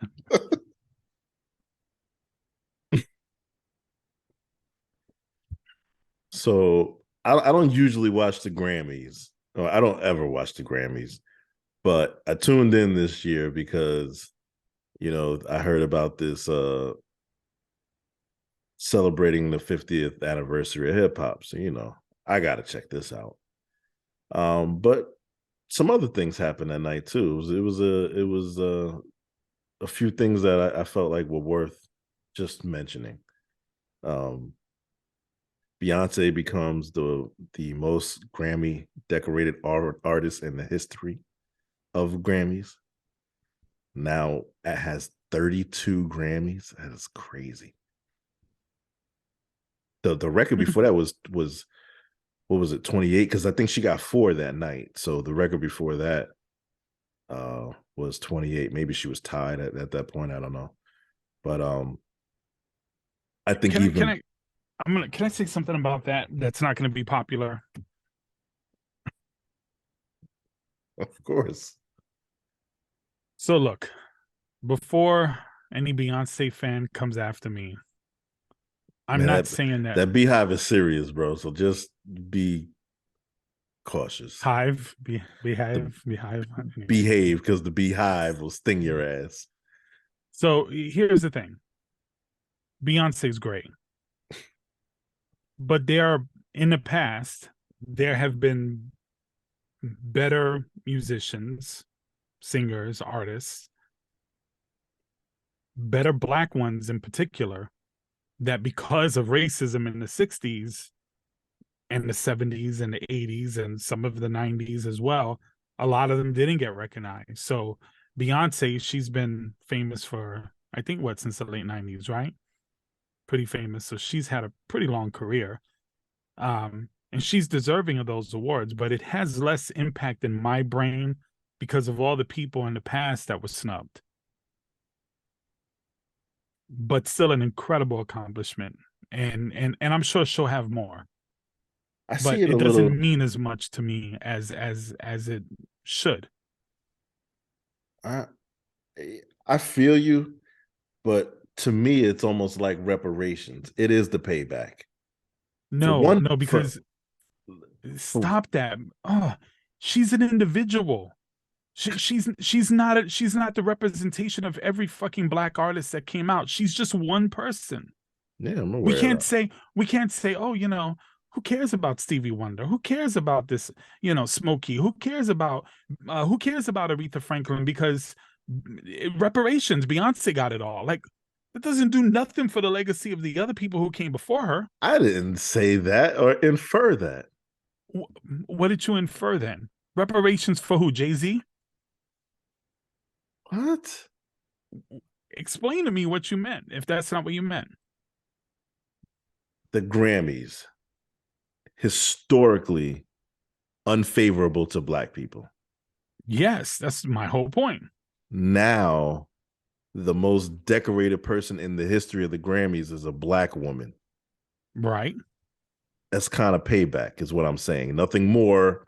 Not forget about everybody who came before her. It's payback for who? Are you saying that it's payback for Black people? In a way, yeah. That's what I was saying.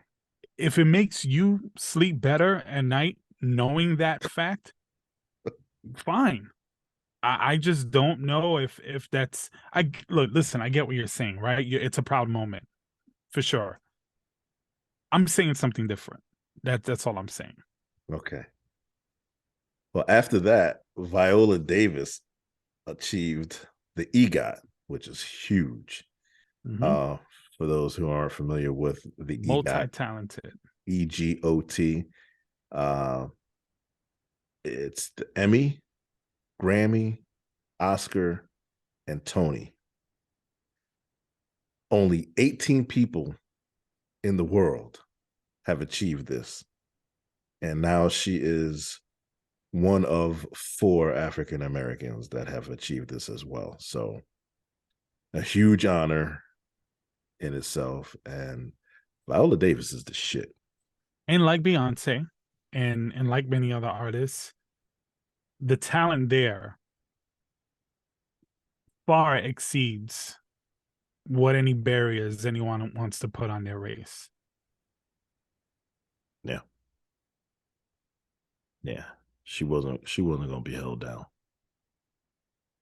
And then there was, the celebration for 50 years of hip hop, which was cool. I enjoyed it. I had it pictured a little different in my brain, but for what it was, I enjoyed it. I know they can't possibly have everybody on, but I would have just liked to have seen at least one representative from every decade. It's only 5 decades old.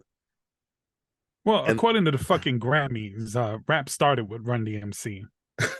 but that's who kicked it off. It kicked They off with Run DMC. So they did not. It did not get kicked off with Run DMC. But yeah, I'm aware there was a good 12 to 15 years before Run DMC. So it was cool though. I enjoyed the performance. Busta Rhymes had a moment. He did his anyway. I am not even going to try to pretend to be able. I mean, don't get me wrong. Seeing Latifah up there, seeing Run DMC up there, just all the artists that were there, people I love, Grandmaster Melly Mel, seeing him, with his shirt off still, seeing LL up there, and it's amazing, but. And then even like the words in the back, like you see, like I saw like names. Shantae's name. I think it was Shantae. I saw Shan. I saw just a bunch of like old school whatever. But and I understand that in a show like that to celebrate 50 years or whatever, they could only fit so much in there. Right. But the history, I'm noticing it's starting to get a little bit more respect as far as like some of the old stuff. We had that documentary on Netflix, Evolution of Hip Hop. Mm-hmm. Chuck D has a new one that I'm watching now on PBS. It's Fight the Power, and I've already seen the first 2 episodes, so I'm waiting for them to release the rest before I recommend it. But so far, it's pretty compelling, and there seems to be just a lot more acknowledgement of the old school. We talked about the Hip Hop Museum and last episode, and all of that stuff. Yeah. Right. So in that way it's good. I just 50 years, and it's been the number one genre of music for quite a few years now, and I just want to see that respect to the origins of the culture. And I want it to be discussed as a culture, not just a music genre. Right. But with that said, the Grammys didn't nominate King's Disease 3. Now, you pointed out that it could be because it was a late entry, into the year. It came out in December. So if that's the case, it better be nominated next year. Yeah. Seldom have I heard any hip-hop albums better than that one, let alone this year. So. There was some good ones, but that was a great one for sure. For sure. But you know what? That wasn't even my favorite part of the night. What was your favorite part? I got to hear MC Lyte talk to me all night long. You have a thing for MC Lyte? I love MC Lyte. I do too. I've always loved her, but I love her voice. Great. She's got a nice voice. What song you vibe to the most?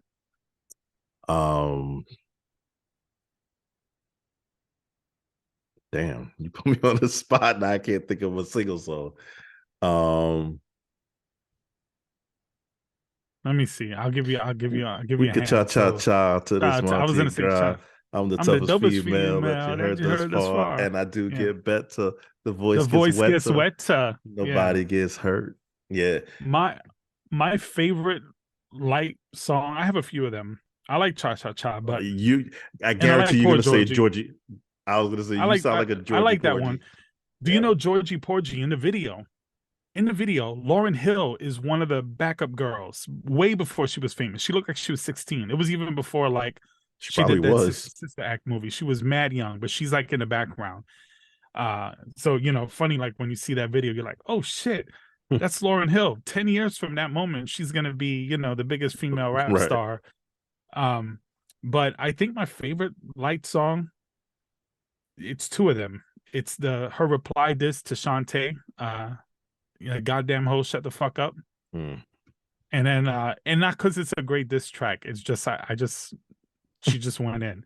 But I like Paper Thin still. Paper Thin, that first joint, just I love that joint. But yeah, MC Lyte, she's a legend, man. Underrated. And I'm glad to see her now. She looks great, doesn't she? Oh my God. Anyway. I was always more of a Latifah guy, but I love Lyte. MC Lyte was the shit, man. And still is. Anyway. LeBron James surpasses Kareem Abdul-Jabbar for NBA career scoring record. And people are losing their fucking minds. Everyone's asking now, does this make LeBron James the greatest scorer of all time? The greatest player of all time. Greatest.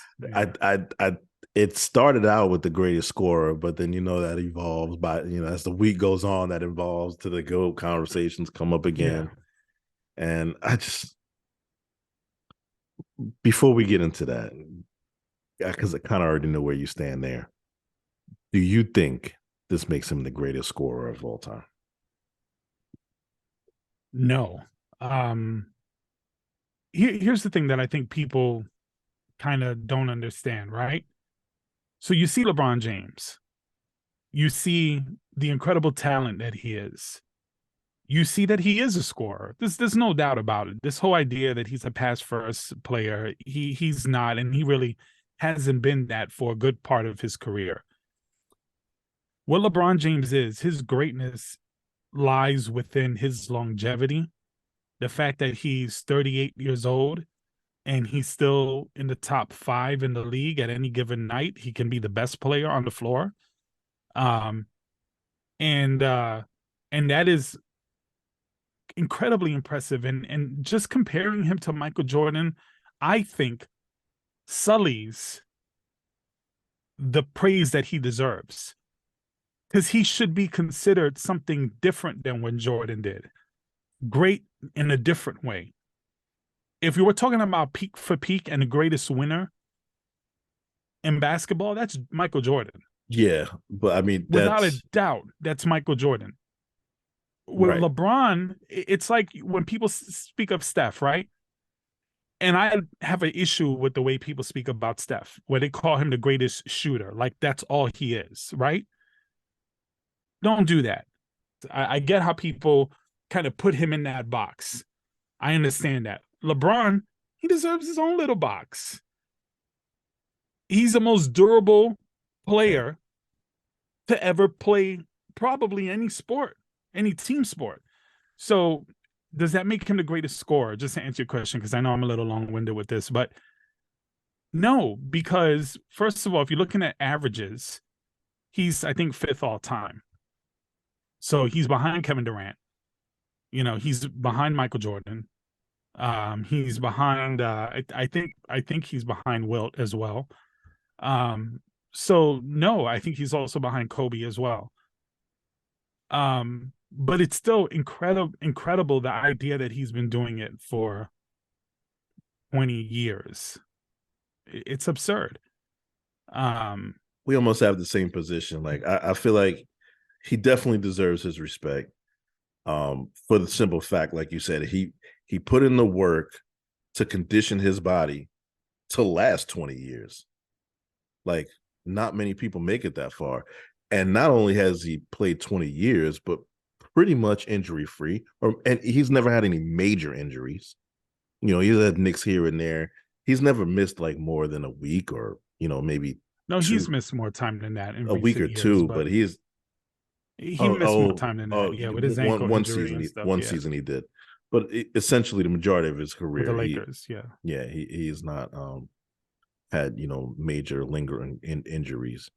And it wasn't even a issue of his body giving out on him. Somebody landed on his leg, and that's how his ankle broke, and that's how he was gone for a good portion of that season. Yeah, I forgot about that. Yeah, but continue what you were saying. Just his physical stature has certainly lent favorable assistance in his accomplishments or his achievements. Like, we haven't seen too many people that are 6'9", as strong as he is and as fast as he is.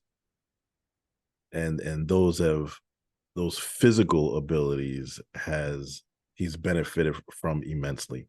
And that's not to take anything away from him, but when you take that into consideration, the rule changes in the leagues, something that stood out to me, right? So He's had to adapt a lot over the years because the NBA has changed quite a bit since his rookie year. So yeah.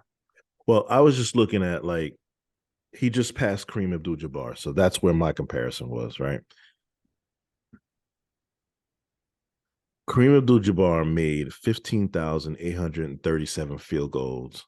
LeBron James made 14,053. Kareem Abdul-Jabbar made one three-point shot in his entire career, and LeBron has made 2,237. That's a total of 6,711 point advantage right there. Now, some will say, well, it's not LeBron's fault that Kareem never shot three-pointers. No, but for half of Kareem Abdul-Jabbar's career, the three-point line didn't even exist. So it shows a level of dominance that definitely separates the two of them. Right. So for me, like, I it's like as the times change and the game changes, and 3-point lines implemented, and the rules change so that you can't hand check anymore, and defense has to be played more loosely to encourage higher scoring games. These individual stat accomplishments kind of mean less these days. I feel like it should be kept by era and by position. Because, I mean, we're really talking about a center, someone who lived underneath the basket and still managed to score more points than everybody else that ever played the game. It's very difficult to directly compare Kareem to LeBron, but I don't find that that's what most people are doing. And like the question now, right? Question is LeBron the greatest scorer? Instead of having that narrative and if he's the GOAT, he just passed Kareem. Like, that shouldn't be the focus. It shouldn't be the focus. Kareem actually had a pretty good comment regarding that when they asked him, they had fucking nerve to ask Kareem, do you think LeBron is the GOAT now? And he's like, well, I held the record for 38 years and nobody called me the GOAT. That title belongs to Michael Jordan. This is Kareem acknowledging that. And I hear some of these LeBron stans, oh, Kareem just hates LeBron, and the fact that, and they put zoomed up pictures of Kareem looking sick to his stomach while LeBron is like playing his last game. And it's just his old man face. It's not like he's looking sick, but everybody wants to make something out of nothing. Which, incidentally, did you see the Anthony Davis thing? No. Oh yeah, yeah. Yeah. I'm paying attention. So just so if you guys don't know, Anthony Davis, when LeBron was about to hit that shot to pass Kareem, was on the bench, and he looked agitated, even to the point where all the players were standing up and he sat down, and then they were showing multiple angles, and then they have a picture of him, and he just looks mad. So when they asked him, he's like, "This is like," he didn't want to talk about it. He's like, "No, I don't want to." And then he's like, "That had nothing to do with LeBron. It's that we were losing to Oklahoma." Right. So while this is happening, Anthony Davis is thinking to himself, we're fucking losing this game. And this is what's going on. And I'm sure he probably knew Russell Westbrook was getting traded. I'm pretty sure like they knew all of that shit was happening, right? That they were going to drop Patrick Beverley and all of this stuff. So who knows what's going on in his head? Who knows what's going on in Kareem's head? The only thing I know is that if you were really invested in your teammate breaking that, you would be on your feet. I mean, maybe he was focused on the big picture because, you know, it's another conversation to be had. Because while LeBron James is scoring all of these points, there's still 6 games under 500. Like it's not reaching the scoreboard. And that's what I said. Even with Russell Westbrook, remember what I told you when he came to the team. You remember what I said? They're going to scapegoat him. He will be the reason why they suck. He's the reason why they lose. He's the guy who gets traded. He does what they tell him to do. They say, hey, Westbrook, we got you here because your name is Russell Westbrook, but let's do us a favor. Don't be Russell Westbrook because, you know, LeBron James needs to have the ball. In fact, why don't you come off the bench? And he fucking does it. And then after he does it and he's playing good, they're like, peace. We're bringing D'Angelo Russell in here. A guy we got rid of because he was toxic in the locker room. I don't think it's solely because of his play. He carries a big ticket, and of course, you know that's got to be part of it. And it was a good move. Yeah, I'm not denying it. It was a good move. I'm just saying. And then ESPN, somebody said that he's like a vampire in the locker room or whatever. And his wife had to come out again. Russell Westbrook's wife had to come out again and say, you know, these people continue to keep saying these things about my husband. My kids are getting bullied in school. And he has been a target. And now I guess, you know, we're getting into more of the trade talks now, but he's been an absolute target of the media because of him being teammates with LeBron. Granted, a lot of the stuff he brought on himself, Daym, I know that's where you're going to go because you would be right. But there's something ugly about the way he gets treated. I think all of that pretty much, once he started coming off the bench and playing well, all of that shit went away. It didn't all go away. Obviously, it's still a problem with him and his wife, and, you know, they're still taking issue with some of the things that are being said. But anyway, back to LeBron. Yeah, he did a great thing, and yeah, I'm ready to talk about some of these trade deals. But you know, LeBron, it's impressive what he's doing, but he's not the GOAT. I don't think he'll ever be the GOAT. I don't care what he does. And at this point, and not because I hate him, it's just because he's had too many losses, too many failures. Do you know what other record he owns? He's number 1 in the entire league, in the history of the league. Floppy? Turnovers. Really? Number 1. Oh. They don't talk about that shit, do they? No. Go ahead, Daym. I've never heard that. Look it up while we're here. It's all right. I believe you, man. I've never heard that shit before, but I believe you. He lead all-time turnovers. So anyway, I got a little graphic here, a little comparison between him and MJ, and it's like, you know, him being 20 seasons, MJ 15, but in 15 seasons he's got 6 titles, 5 MVPs, 13 stat titles, 9 all defensive teams, 2 three-peats. And his career teammates comparison, Michael Jordan played with 4 NBA 75 members compared to LeBron played with 6. Michael Jordan had seasons with 2 or more All-Stars. He has 0. LeBron has 5. And he top 5 picks. Michael Jordan has played with 9. LeBron has played with 34.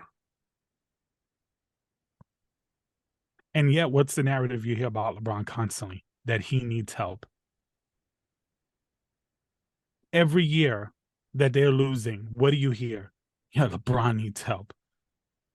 Everything is on his shoulders. Yeah. And then every time you hear the media really, coming out and saying that LeBron in one of those games goes into one of his childlike tantrums and starts. I just wish we could leave it where it is. LeBron is a very good basketball player. His fans fucked that up. It is his fans. It is his fans fucked that up. Because we should be talking about is LeBron James is the most durable athlete to ever play any sport. Yeah. I mean, you could argue Serena Williams, you can argue other people, but I'm just saying, like, you can say, if you said LeBron is the most durable athlete the world has ever seen, it'd be hard to argue against that. Right. And instead, we have all this other noise. Because why? Because somebody has to be better than Michael Jordan, right? It ain't him. It ain't him. It ain't him. So, moving on. Daym. Yeah, man. Trade deadline. We got to talk about Kyrie and KD. Let's do it.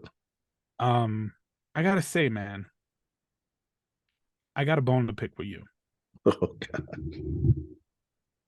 I got a bone to pick with you, bro. So, all right. So, I told you so. For starters.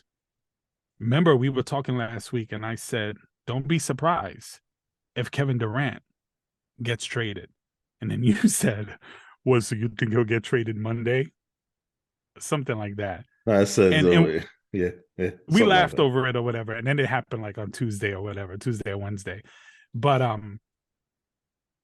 think, and this is all speculation. So what I'm saying isn't factual at all. Who knows? But it does give the feeling that Kyrie and KD kind of held Brooklyn hostage, and Brooklyn was just like, you know what? Fuck off. Let me finish.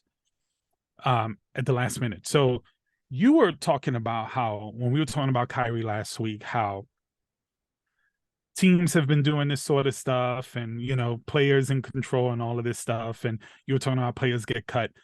And I went back and I listened to it, and I'm not too sure if your point was basically saying that teams can just cut contracts. So when players get waived, they still have to get paid. So if you waive a player from a team, cut them, waive them, whatever, they still get paid under that contract unless another team buys it out, picks it up. So if, let's say, a player, and it seldom happens to players like Kyrie, it usually happens, and I was saying this last week, it usually happens either with aging players or players at the tail end of their contract, just so they can free up the roster. They'll cut the player goes into that buyout status, which is where we see Russell Westbrook potentially being. And sometimes even the player, if they want to get bought out, they'll actually give back some of the money from the contract. So that way they can get bought out and picked up by another team or whatever, or they could become a free agent. So it appears that Kyrie requested the trade, made it public. Behind the scenes, Kevin Durant was like, well, if he goes, I'm gone. This is the speculation part. And then they traded him. Kevin Durant had 3 years left. They could have told him, we're not trading you. Kyrie Irving, they could have told him, we're not going to trade you. You're going to finish off the year. And then if you want to stay on the team, we can sign you to an extension. But when he got traded to Dallas, they didn't provide an extension as you were suggesting that they would. That's not what they do. Can I get in at any point here? I just wanted to address all the nonsense you said last week, but go ahead. Okay. My point last week is that everyone holds the players to their contracts, but not the team.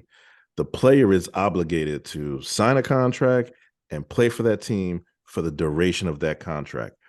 The team can see fit to break that contract and say, nope, you're not going to play here.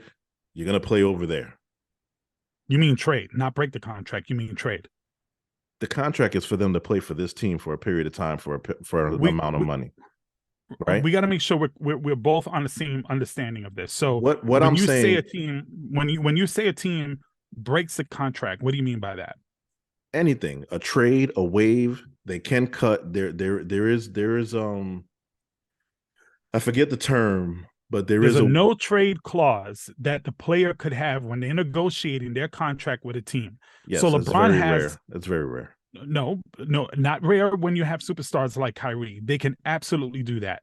Well, sometimes obviously they he even didn't. renegotiate that portion of the of that. So what I'm saying is, I didn't finish my point. no, go ahead. But I just want to make sure when you say break the contract, they cannot. Trading is not breaking the contract. They still get paid.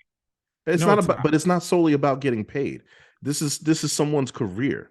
So when you trade someone to a team, that can have an impact on someone's career, depending on the team that they go to. Sure, of course. Okay, so that is what I'm saying is now we're in an era where the players are taking control of their own career.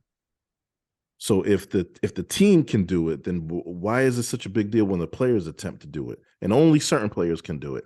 That's one thing. So your argument, I just want to make sure, I'm not trying to cut you off. I just want to make sure that we understand each other. So your argument is saying that because a team can trade a player at any given time, that the player should be able to trade himself at any given time? Yeah, if the player does not feel like that the situation that they're in is the best situation for them, then what's wrong with them asking to be traded?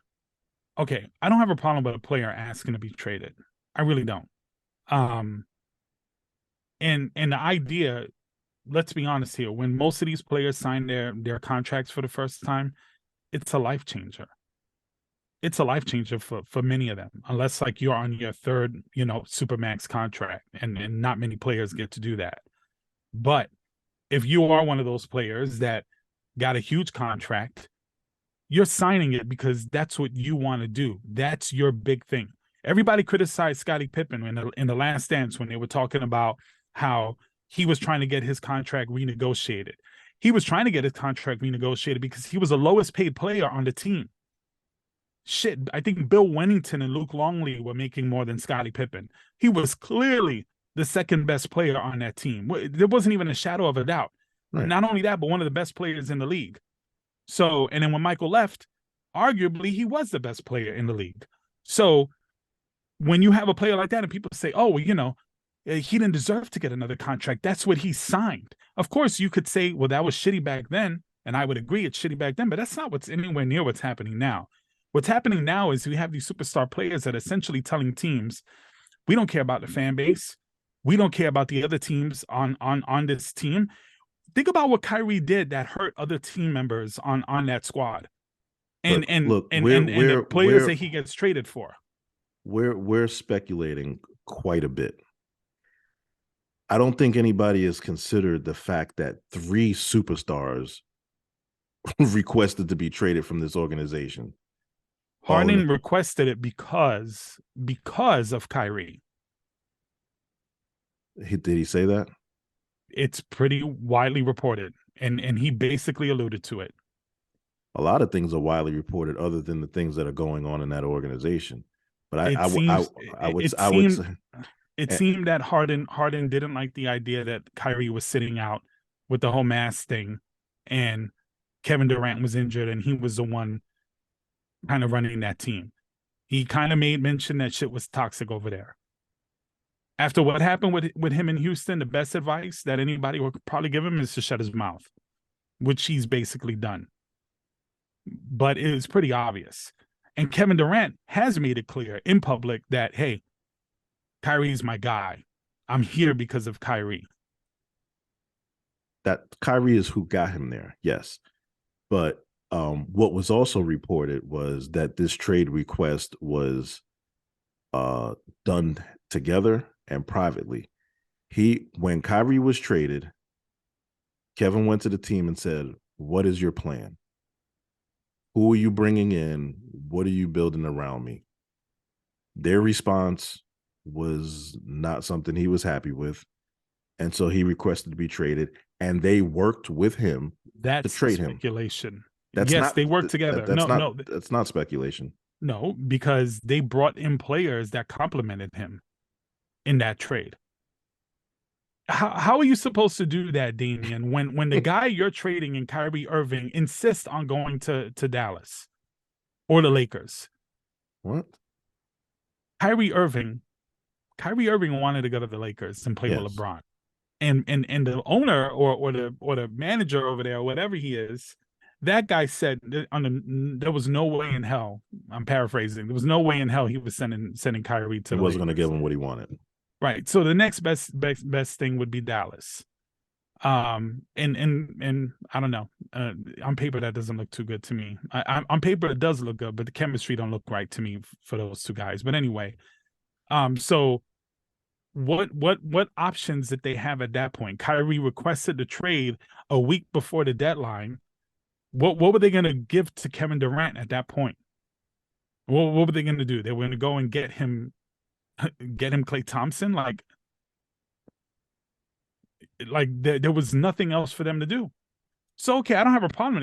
I don't have a problem KD requested a trade. I had an issue with the way Kyrie did it. I don't have an issue with what KD did.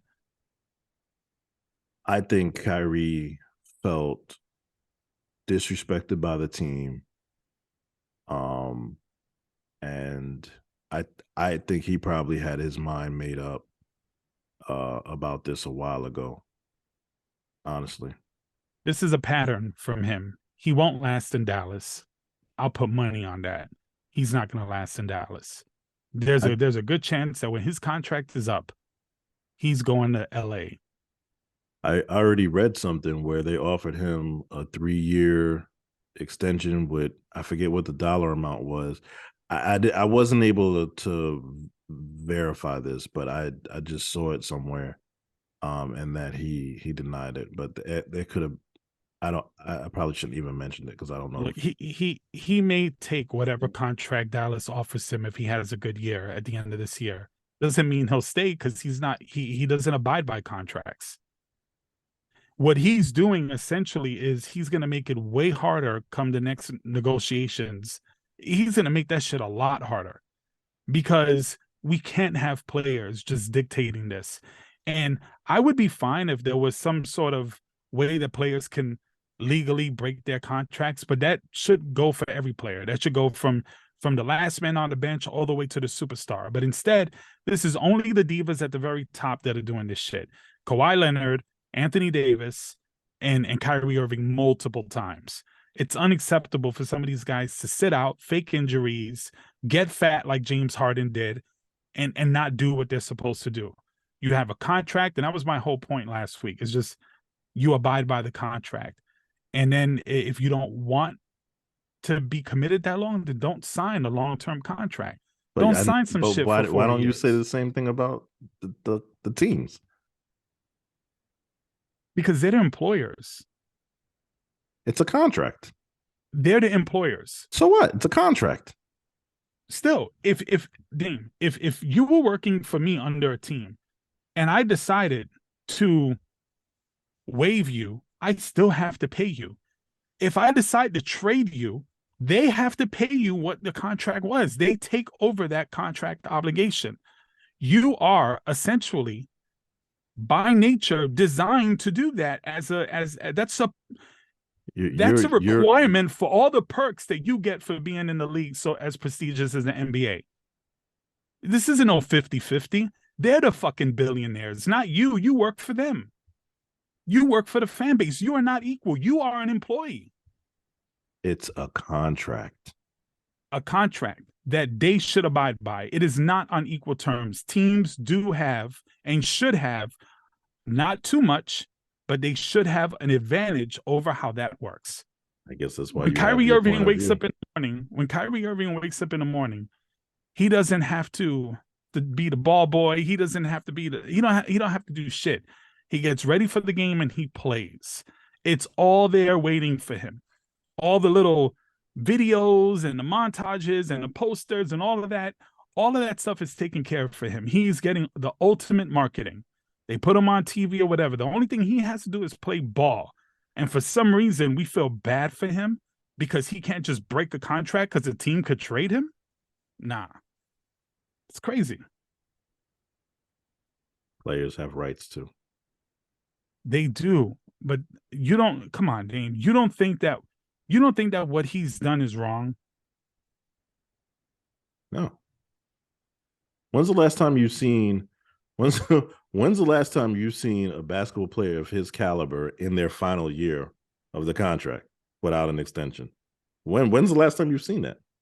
It happens all the time. You keep saying that. It happens all the time. When? Players, okay, so let me ask you this. Every single time LeBron James went to another team, he played on the last year of his contract and went to another team.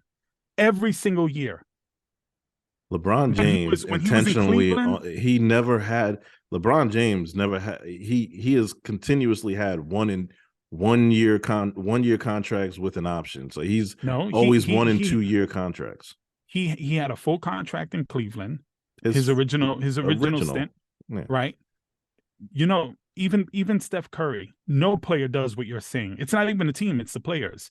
The players never do the extension before the end of the season. It's part of the negotiating power that they have.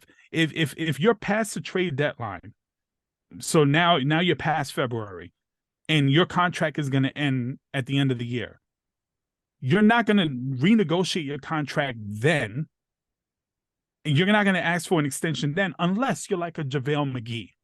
But if you're like a Steph Curry, a Kyrie Irving, you're not going to do that. They always deny whatever extension the team offers them. They always deny it. And Kyrie probably denied them too. What happened there was, and everyone's reporting this, what happened there was a shock to the league. This crazy trading deadline that we have happened because of Kyrie Irving. Oh, he started it, but the shock to the league was Kevin Durant, not Kyrie. No. You know what I mean. He was a catalyst for what happened. Oh yeah, so everyone should be thanking him. If you're a Phoenix fan, yes. A lot of fans. If you're a Lakers fan, I mean, moving on. What do you think of the Phoenix Suns getting Kevin Durant?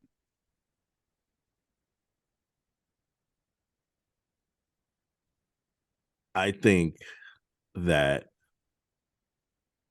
like you mentioned, there's going to be a good amount of players that were just traded that will probably get bought out, and they'll become free agents.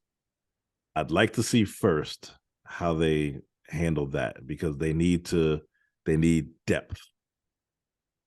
But as far as there's some buyouts that they might be right, available to get. That's what I'm saying. Yeah. So we got to see how that shakes out first. But as far as their starting lineup goes, okay, I'm not totally sold on Phoenix. Let me explain to you why.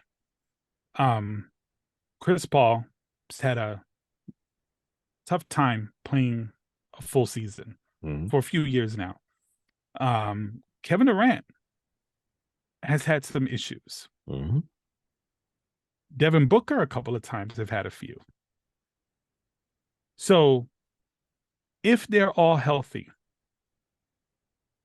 they're going to be really difficult to beat. If I was don't forget about Ayton. I'm not forgetting about Ayton. If I was a betting man, I would say that one of them probably won't be 100 or even 80, maybe even playing. So with that said, also this year, new members at the end of the season, don't know how that will gel. Maybe they're ready next season. I'm not totally sold on that. I think this year or next year they're winning the chip. Also, I'm not too keen on Luka and Kyrie on the same team. They both require the ball a lot. Luka does need the help, and he does need. Well, he definitely can't really say that. I mean, you remember Jalen Brunson just came from there. He's not Kyrie Irving. No, but he distributed the rock. It wasn't Luka. He was bringing the rock up. He was well. Luka leads that team in assists, and he leads them in points. Yeah. So now, is he going to relinquish either of those things with Kyrie in there? There's only one ball. Now if Luka is versatile enough to turn himself into hey, Kyrie, you're handling the ball. I'm gonna wait, as a shooting guard, and I'll take it from there. It might work. It might work. I think we need to remember that Jason Kidd is the coach. They probably yeah. I don't know if that translates to. Mark Cuban said something interesting. Tell me if you agree with this. Mark Cuban said, I usually after agree the trade, with Mark Cuban. You won't agree with this. Mark Cuban said that he has the best ball handler in the league. It's not. Yeah, no, I don't agree with that. And Luka Doncic, and then Kyrie will be the second best ball handler in the league. Yeah, no, that's absolute. Why would he say that? Why would he say that? I think he was just trying to reassure Luka that he's still the guy. Luka's got some sick ball handling skills though, but he's not Kyrie. I think, you bring in, you're the man, and then you bring in someone Kyrie's caliber, you could be feeling like, who's the man now? So I just think he was letting him know. Luka is a better player. I take Luka any day over Kyrie, but Kyrie has a tendency, he can steal the show. He's talented. I just think, I don't think he's a leader. And for me, and you've heard me say this before, those leadership qualities, if you don't have them, you don't rank for me.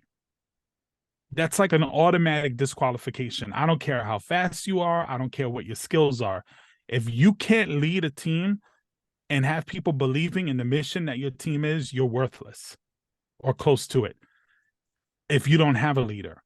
So Kevin Durant, as good as he is, he's not a leader until he proves it. So what he is a guy, say, oh, you see that tall guy there? He shoots really good. Let's just give him the ball. If you have somebody who can do that for him, he's amazing. He's amazing anyway. Same thing with Kyrie. Kyrie needs a leader. He's not a leader. Is Luka the guy to lead him? I don't know either. He hasn't proven that shit either. But he's young. We're going to see. We're going to see. I think we're going to start seeing a lot of pick and rolls in Dallas. So right now, in a 7-game series, if it started tomorrow with all players healthy, who do you take? Dallas or Phoenix? Phoenix. Who do you take? Phoenix or Boston? Phoenix. Phoenix or Denver?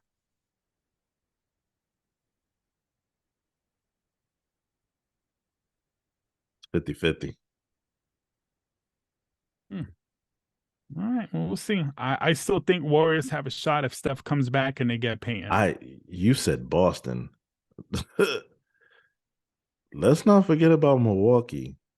They got Jay Crowder. I'm not forgetting about Milwaukee or Philly. Philly's toast. Philly's toast.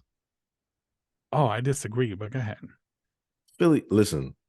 Matter of fact, I think they're playing the Knicks right now. I think, look, have you noticed that Joel Embiid has been the quietest he's ever been? I think he was about to get traded. Have you? No, he wasn't about to get traded. He's having a great year. I don't know, but they just got roasted by a beat up Boston.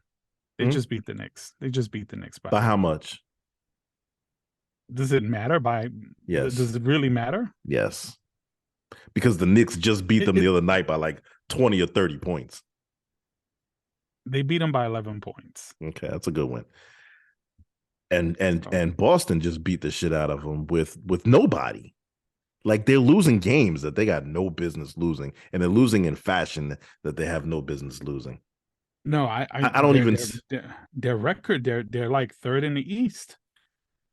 Listen, I'm telling you what I've been seeing. Crowder. Philly, I don't care about their record. Wait, but it goes against what you're saying. They're 35-19, and so they're number 3. Milwaukee is 38-17, and Boston is 40-16. I mean, out of those 3 teams, who just got better this week? Boston got Milwaukee got better. a 6-point per game center from Oklahoma. I haven't heard a single thing about Philly. Milwaukee got better for sure. Milwaukee got for sure. way better. And I'll say it. Giannis is the best player in the Eastern Conference. And he was the best player when they had KD. He's the best player in the Eastern Conference. He might be the best player in the league. I got him either 1 or 2. Him and Steph, to me, are the 2 top players in the league. That addition of Crowder for me is that it changed everything in the East. You know, I was arguing with my nephew about Crowder. He's not big on Crowder, and I'm like, yo, that guy's intangibles. He always seems to be mixed up in the right ways to fuck up the other team, get him distracted. He always seems to hit some dagger 3 that you weren't expecting to come from him. He's always defending the best guy on the opposite team. That is it right there. Crowder is definitely, again, he don't show up in the stat sheets. You got to know basketball to know him. He's a scorer. He can score when he needs to from anywhere, but his defense and just the energy that he brings, that is gonna be a huge, because Milwaukee lacked the defense. That's why Boston beat him up pretty bad. This is a big game changer. And then you got it. This is the same argument, like, because I've had this. I'm talking about my nephew now, because he's not really big on those kind of players. So another player he's not crazy about is Patrick Beverley. So he's like, oh, what does he bring? And I'm like, it's not in the stat sheet. Yeah, it's not in the stat sheet. I said, what happens is, you see, I'll tell you the players that are like this: PJ Tucker, Marcus Smart, Patrick Beverley, Dennis Rodman when he was playing his thing, Draymond Green, Jay Crowder, right? You have these guys that are disruptors, right? They are the ones that create weird turnovers. Eric Gordon, right? They're the guys that stop the offense from flowing. They're the guys that get tangled up under the paint with somebody and end up getting technical fouls. They slow the game down. They get under the superstar skin. They make these guys question what shot they should take, what shot they shouldn't. None of that stuff shows up in the stat sheet. So if you're really watching the game and you want to laugh at Draymond's, triple single, whatever, but you notice sometimes he's dominating the game without doing shit. Nothing. Yeah. I felt that's why I got to bring it up, because I know I have to say his name every time we bring up basketball. That was Scottie Pippen on the defensive end. He was just he disrupted everything that the teams would try to do. That's the beauty in it. So Jay Crowder is a big addition to Milwaukee. I put him up there with those guys. To me, that gives them the East. When I saw that trade, it was immediately they took the East. I still think Boston and Philly have a tangible shot. Boston has no identity. They have no leader. And they got to the finals last year, man. They didn't lose they lost to the Warriors. If they would have matched up against Dallas, the Nuggets, the Grizzlies, they would have won. The East has been weak. The East hasn't been weak lately. This year it's been pretty good, but last year wasn't the greatest. Yeah, last year was pretty good year for the East. Look, we're whatever. That none of that really matters. The West is stronger now because they got KD and Kyrie. So, but the way I see it, those top 3 teams in the East all legitimately have an opportunity to come out. Where you're predicting no matter what, Milwaukee is it. All right, that's a good prediction. I wouldn't argue because it could be, but I'm just saying I think the other 2 teams have a good shot.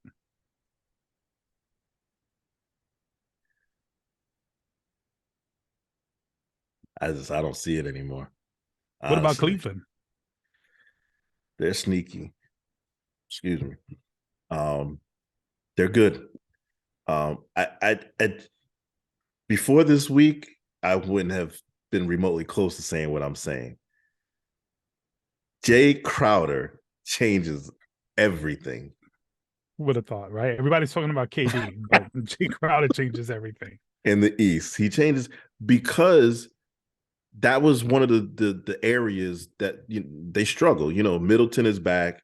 He's playing. He's doing his thing. You got the Greek Freak, like the you got Lopez that can stretch the floor. Like they're good. Scoring is not an issue. They struggled on defense a little bit, and this is gonna change everything. Well, we're gonna see. But I think with that, man, we're done with this NBA topic. This is I think the longest one we've had yet. Well, we can't finish talking about the NBA trades without talking about the Knicks. Oh, there's the Knicks. Okay, go ahead. So the Knicks traded Cam Reddish. Yes. What did you think about that? I kind of like Cam Reddish, but they've been trying to trade him since they got him. Right. I'm okay. I'm not attached to Cam Reddish, so I was okay with it. They sent two other players who I didn't even know were on the fucking team. Never heard either one of the names before. Cam Reddish, two other players, and 1 first-round pick. Now, keep in mind, the Knicks has a stash of first-round picks. They send that to the Trailblazers for Josh Hart, who is a solid player. Not great, but he's a solid player. To get him for giving up that, it makes the Knicks stronger. And he's a college teammate of our point guard, whose name is escaping me right now, who I mentioned earlier. Brunson. Jalen Brunson. They played together in college, so. Real quick, just back to Phoenix.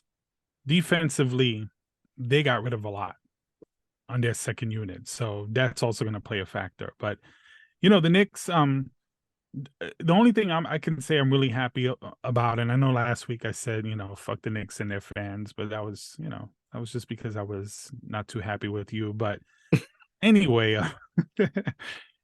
I'm glad that they're making moves. That's important.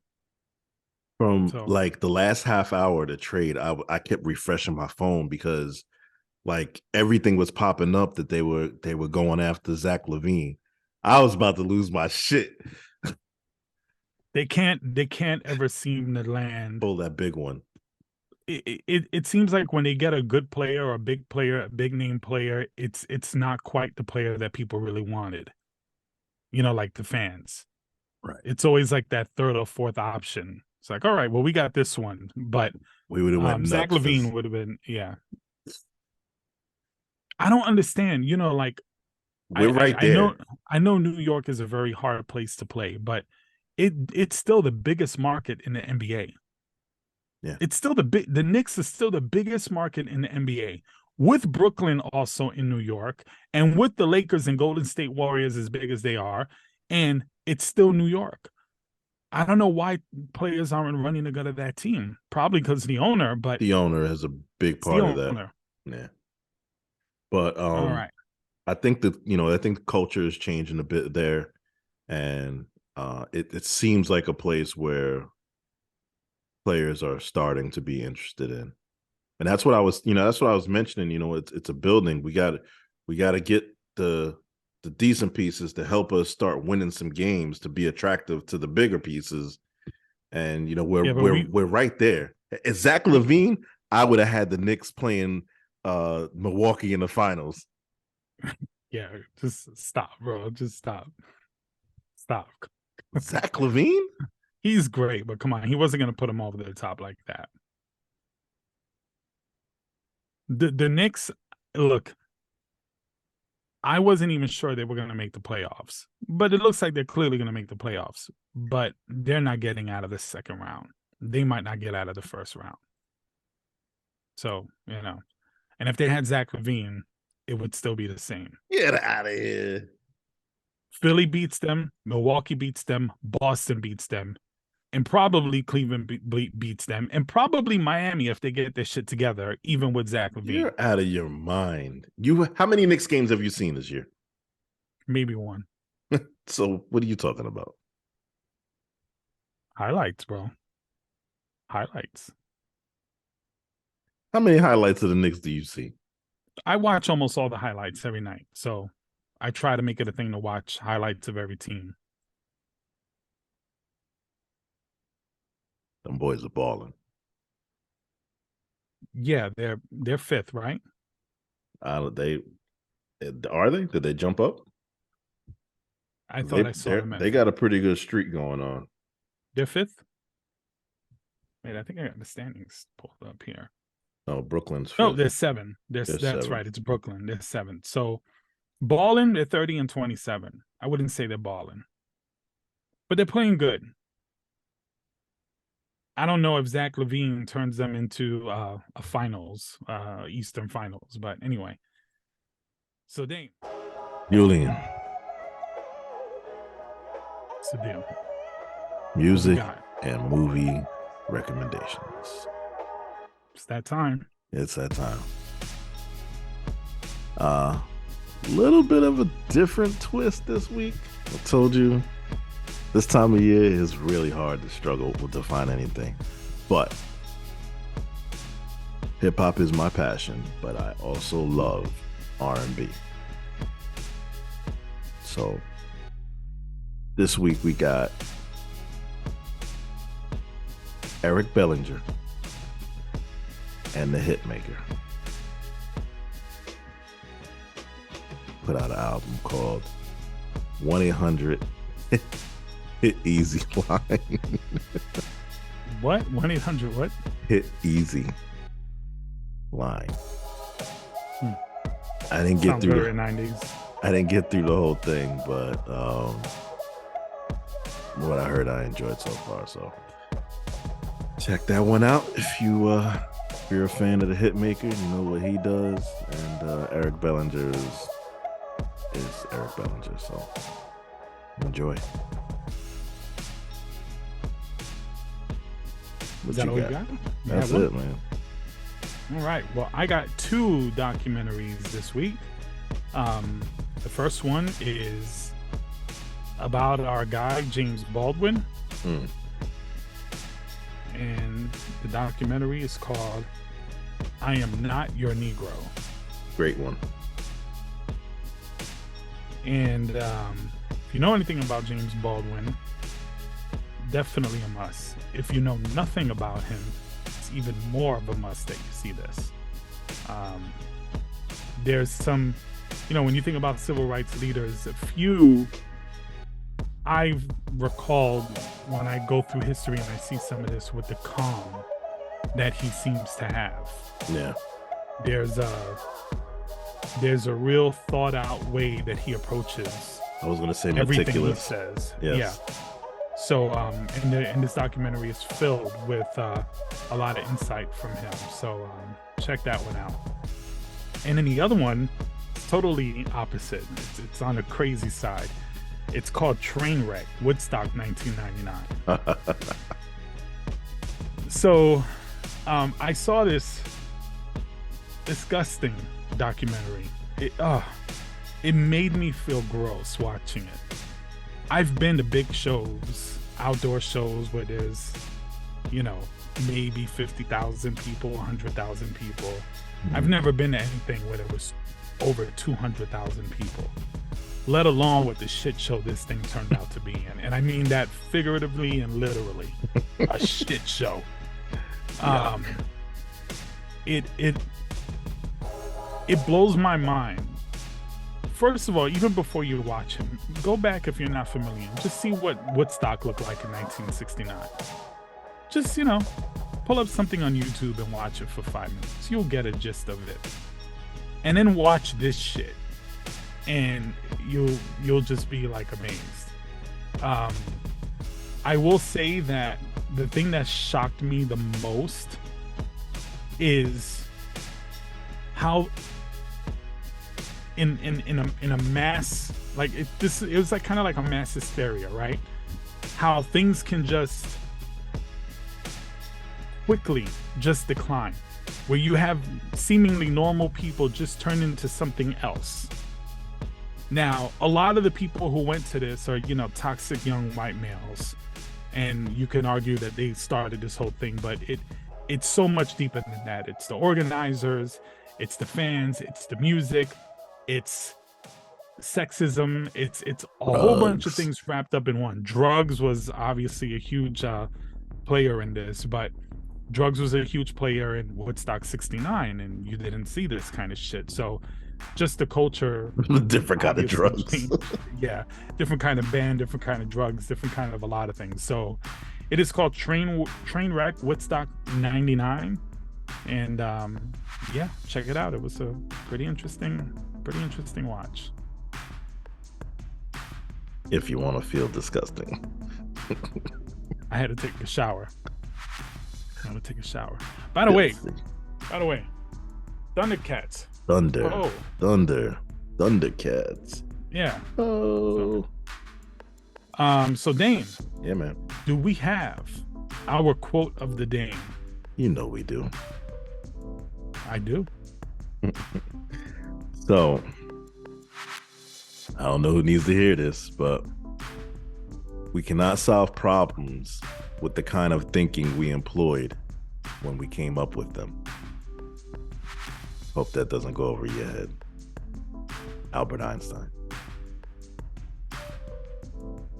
So with that, we are done with episode 17.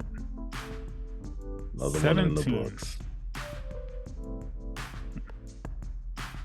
Thank you for joining us.